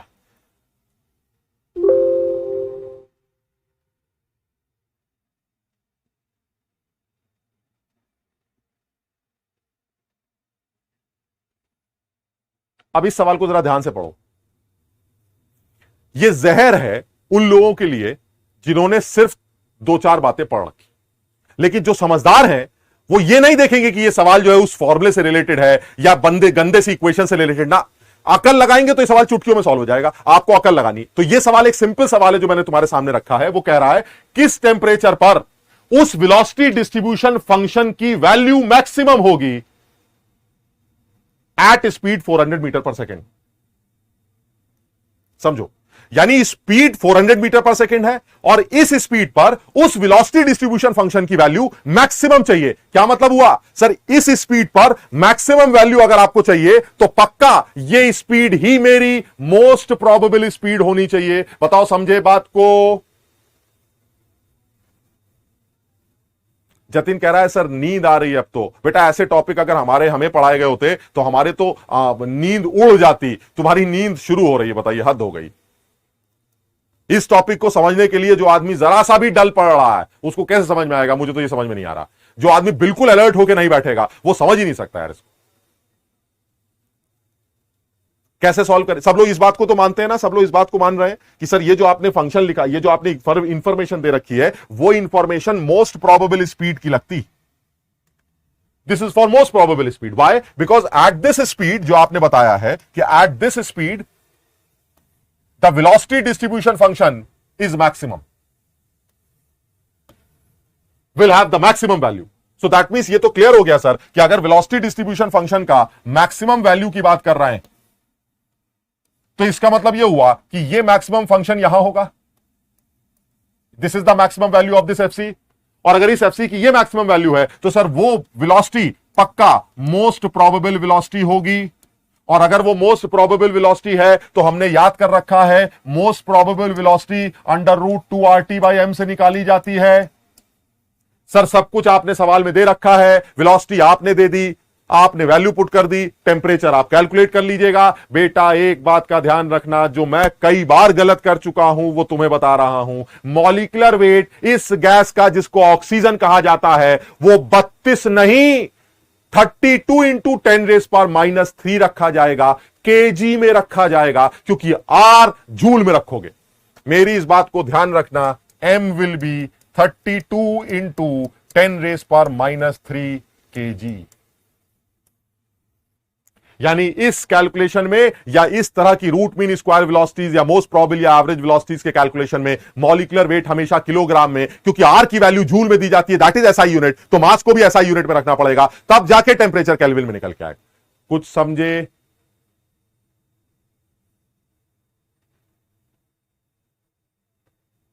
सबको समझ में आया? इक्वेशन सर्वेश बिल्कुल याद नहीं करनी, बिल्कुल भी इक्वेशन याद नहीं करनी।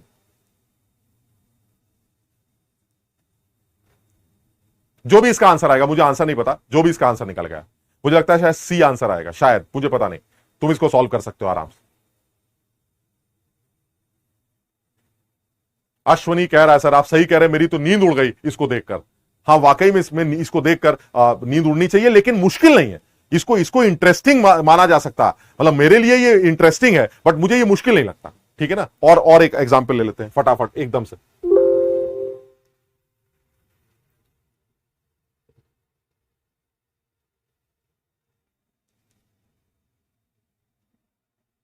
देखो जरा, वो जो फंक्शन तुमने लिखा है वो सवाल में लिख के दे देगा और आपसे ये सवाल पूछ लेगा। कोई मुझे सोच के बताएगा, ऐसे ऐसे मैं जनरल पूछ रहा हूं तुमसे, कोई मुझे सोच के बताएगा कि मोस्ट प्रोबेबल स्पीड कैसे निकाली जाएगी? देखते कौन सोच के बताएगा, सोचो जरा। सर मोस्ट प्रोबेबल स्पीड की वैल्यू √2RT/m कहां से निकाली आप? वो जो एफसी दे रखा है मोस्ट प्रोबेबल पर उसकी स्पीड, उसकी वैल्यू मैक्सिमम होनी चाहिए, और एफसी का फंक्शन दे रखा है, मैक्सिमम वैल्यू निकालने के लिए उस फंक्शन को इंटीग्रेट कर सकते हैं, क्या कहते हैं वो, डिफरेंशिएट कर सकते हैं सी के रेस्पेक्ट में, आप उसको 0 से इक्वेट कर दीजिएगा, आपको मोस्ट प्रोबेबल स्पीड मिलेगी √2RT/m। कुछ समझे? याद है मैथ्स में पढ़ा है हमने कि y का अगर फंक्शन हो और आपको मैक्सिमम वैल्यू निकालनी हो तो उसको डिफरेंशिएट किया जाता है, उसको 0 से इक्वेट किया जाता है, और इक्वेट करने के बाद एक वैल्यू निकल के आती है जो डिफाइन करती है कि इस वैल्यू पर यह फंक्शन मैक्सिमम आएगा, and that velocity is known as most probable speed. यानी मोस्ट प्रोबेबल स्पीड पर, क्योंकि वो फंक्शन मैक्सिमम वैल्यू अटेन कर रहा है, और मैक्सिमम वैल्यू निकालने के लिए आपको उस एफसी को डिफरेंशिएट करना पड़ेगा सी के रेस्पेक्ट में, और आपको बड़ी आसानी से आंसर मिल जाएगा। लेकिन हमें वो करना नहीं, मैं तो तुम्हें सिर्फ ये बताना चाह रहा हूं कि ये सब कैलकुलेट किया जा सकता है। ऐसा नहीं है कि ये जो वैल्यूज आपने √2RT √3RT ये सब लिखा है ये कहीं आसमान से टपकी हैं, उसी प्रोबेबिलिटी डिस्ट्रीब्यूशन फंक्शन से आप आसानी से ये काम कर सकते हैं। ठीक, अच्छा आप जल्दी से ये करते हैं। वो जो आपने इक्वेशन लिखी है, आप जरा उस इक्वेशन को ध्यान से देखो, क्या कह रहा है वो कि सर टी टेंपरेचर पर उस फंक्शन की वैल्यू एफसी की, और एंटी टेंपरेचर पर, एन टाइम्स मतलब एंटी टेंपरेचर पर भी वैल्यू सेम है। एक बार टी रख दो, एक बार एंटी रख दो, दोनों इक्वेशन को इक्वेट कर दो, सब कट कटा के खत्म हो जाएगा, आंसर आ जाएगा, सब कट कटा के खत्म हो जाएगा। करके देख लो एक बार जल्दी से, एक बार जल्दी से देख लेते हैं। उस फंक्शन की वैल्यू एक बार नोट कर लेता हूं मैं, वो जो फंक्शन है उसको वहीं सॉल्व कर लेता हूं मैं। वो जो फंक्शन है मेरा वो ये,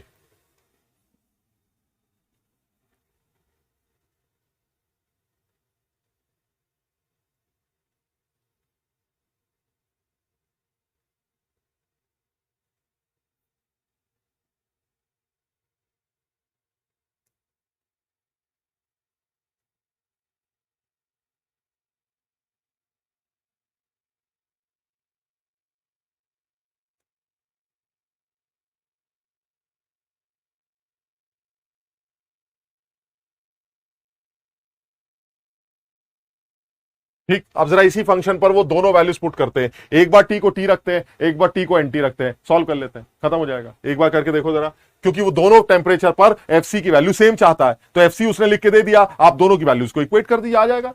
कैसे करेंगे? द्रोणा 2 में कब आएंगे? अब अभी पता नहीं बेटा, तो यहां पर आ जाएगा हमारा 4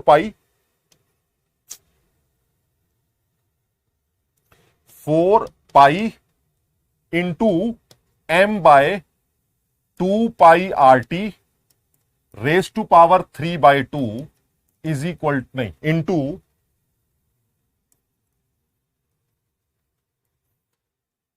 c² e raise to power -mc² ये बराबर होना चाहिए 4πm/2πRT, नहीं 2πRNT, टेम्परेचर n टाइम्स हो रहा भाई, 2πRNT। 2 pi R N T raise to power 3/2 C square E raise to power minus M C square upon 2 pi नहीं M C square by 2 R N T. ये दोनों equation से equate कर दीजिए, अभी आपका आंसर आ जाएगा और अभी मुझे उसका आंसर निकाल के दिखाओ। तो ये इक्वेशन गिवन होगी, बस इक्वेशन गिवन होगी तो फिर तो कुछ करना ही नहीं। एक बार टेंपरेचर को टी रख दो, इक्वेशन बन गई एफसी की, और एक बार इसी टेंपरेचर को एनटी रख दो, एफसी की दूसरी इक्वेशन बन गई। वो कह रहा है दोनों फंक्शन बराबर होने चाहिए, दोनों को इक्वेट कर दो, सब कैंसिल हो जाएगा। ये 4 पाई, ये 4 पाई, ये एम पाई आर सब कैंसिल हो जाएगा। सर सी स्क्वायर भी कैंसिल हो जाएगा। अब बड़ा आसान लगता है सर, इसको सॉल्व करने में करना क्या होगा सर, एन की पावर 3/2 आएगी, जो नीचे बचा ये वाला, ये टी भी कैंसिल हो जाएगा भाई, समझ लो ना, टी भी कैंसिल हो जाएगा। तो जो एन की वैल्यू आएगी, ये वाला टी कैंसिल हो जाएगा, तो जो एन की वैल्यू आएगी वो 3/2 आएगी। And this 3/2 value is equal to किसके बराबर आएगा भाई, ई की पावर, ये उधर जाएगा वो नीचे आएगा, कॉमन क्या आएगा, M C square by R T common आ जाएगा, अंदर क्या बचेगा 1 - 1 अपॉन एन। सब लोग एक बार चेक करो भाई, क्या यही आ रहा है, M C square by R T common लेने से, M C square by 2RT sorry, M C square by 2RT common लेने से 1 - 1 अपॉन एन बचेगा। ये इक्वेशन आ गई। अब आप दोनों साइड नेचुरल लॉग ले लीजिए, तो जब दोनों साइड नेचुरल लॉग लेंगे तो क्या आएगा, 3/2 ln n is equal to M C square by 2RT 1 - 1 upon N. अब आप इसको सॉल्व करिए, सॉल्व करके वैल्यू चेक करिए, वो क्या निकल के आएगी उसको एक बार चेक कर लेते हैं। सब लोग एक बार चेक करके देख लो। सवाल जो था हमारा वो ये वाला था, ये सवाल एक बार चेक करो, इक्वेट करने से ये आंसर आ रहा है कि नहीं। इनमें से कोई एक आंसर सही होगा, ए और बी में से एक बार चेक कर लो, आसानी से कैलकुलेट कर सकते हैं। अभी मैं क्या करूंगा, जो मैं पीडीएफ तुम्हें आज दूंगा उस पीडीएफ में इस टॉपिक से रिलेटेड 2-3 सवाल और डाल दूंगा, तुम उस पीडीएफ के अंदर से वो सवाल ढूंढ के कर डालना। सिर्फ वो इक्वेशन पता होनी चाहिए और वो आपको सवाल में दे देगा। इक्वेशन मुझे पता है, अब आप बताइए किसको किससे इक्वेट करना है। इक्वेट करते रहिए, सिर्फ गंदगी है लेकिन मुश्किल नहीं, ये आसानी से किया जा सकता।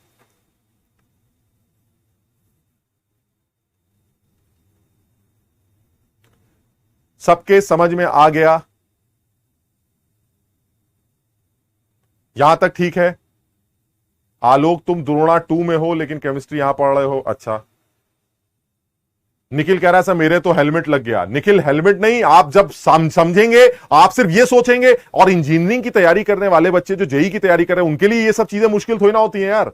वो तो समझते हैं इस बात को कि ये गंदगी तो आसान है। आपको फंक्शन दे रखा है, एक बार फंक्शन में टी डाल दीजिए, एक बार फंक्शन में एनटी डाल दीजिए, और वो दोनों फंक्शन को इक्वेट कर दीजिए, तो आसानी से आप एक्सपोनेंट वगैरह को सॉल्व करके वैल्यू निकाल सकते हैं। ये तो बहुत आसान है।